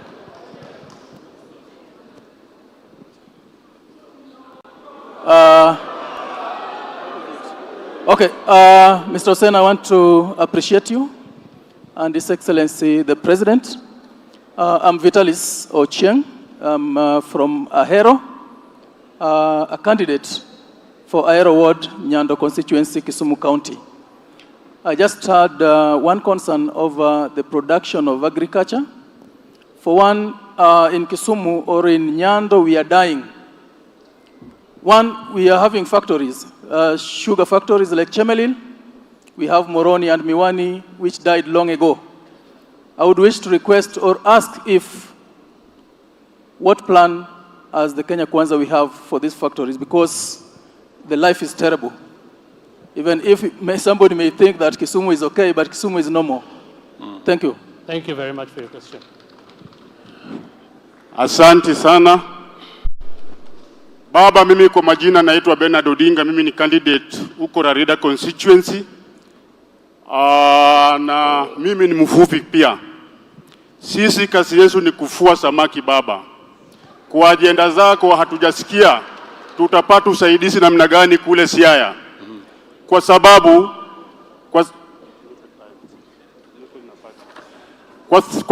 baba, unaona mambo ya lake. Sisi tunateswa kule vibaya sana na watu wa Uganda. Hatuna security. Katika serikali yetu hii ya Kenya Kwanza, tutapata usaidizi namna gani baba? Baba, jambo la pili.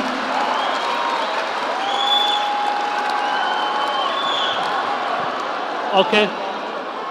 Nataka kusema tena baba, sisi ni watoto wako kutoka Siaya.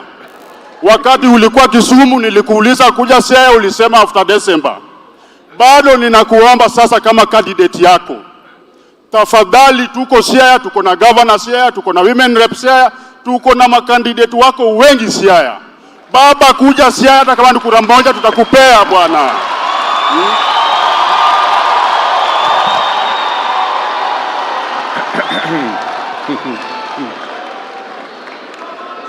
Thank you very much, my good brother.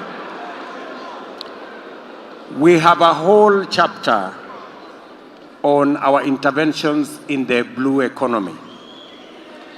And the blue economy, we are, number one, we are establishing the whole blue economy ecosystem.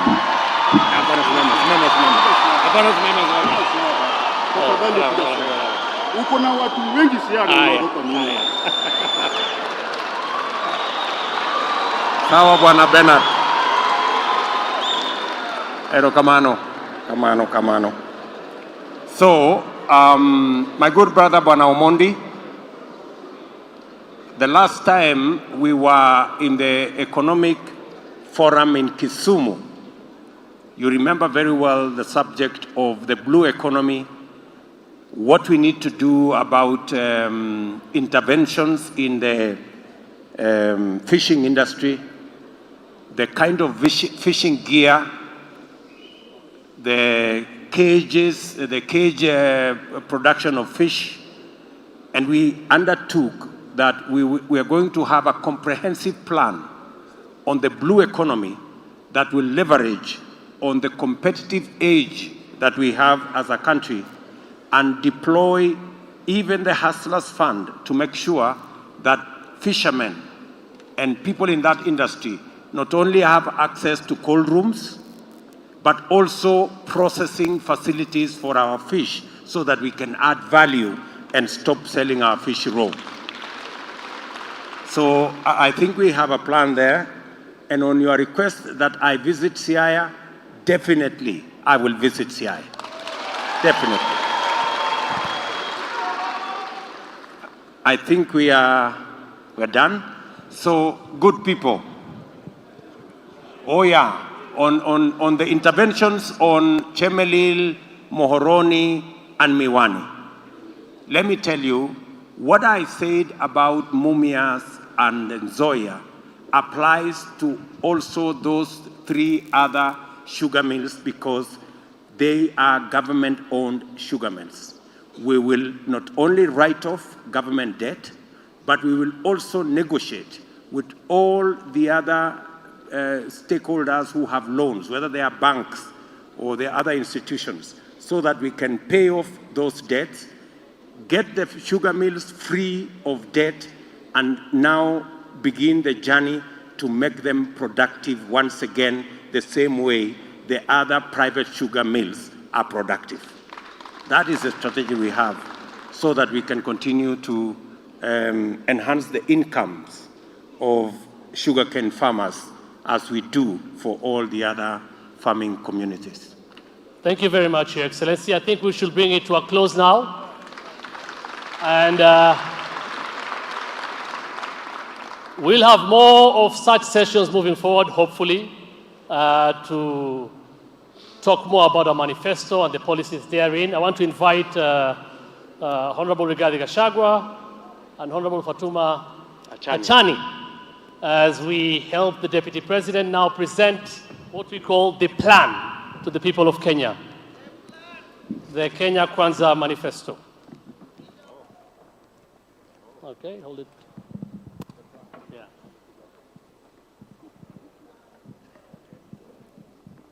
A round of applause.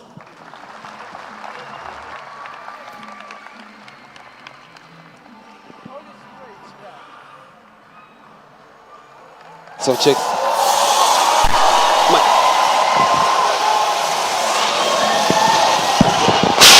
Yes, hello, sound check. Yes. Wapi makofi na vigelegele. All right, ladies and gentlemen. That is the Kenya Kwanza Manifesto on behalf of the all Kenyans. And the manifesto is being presented to the people. Some of the people that participated in the bottom-up forums, the hustlers. We have Shosho Elizabeth and Saruni.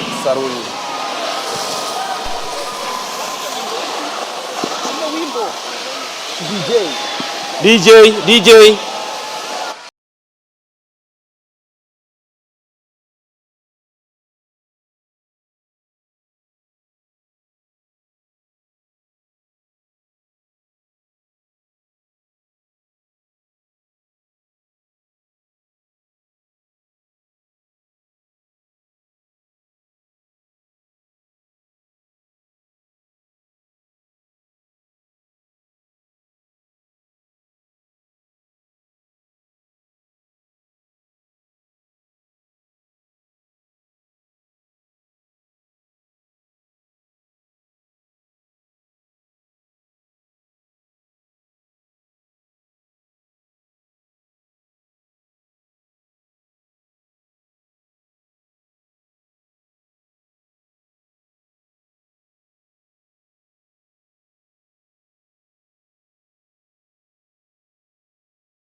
ni siku yetu muhimu, harusi yetu, uwepo wenu yote. Kwetu ni kitu, kwetu ninyi ni ndugu, leo na kesho. Harusi maua, ng'ari ng'ari wanapendeza. Leo ni furaha, shangwe na furaha. Harusi maua, tabasamu, suti na shela. Wacha tufurahi, sote tufurahi.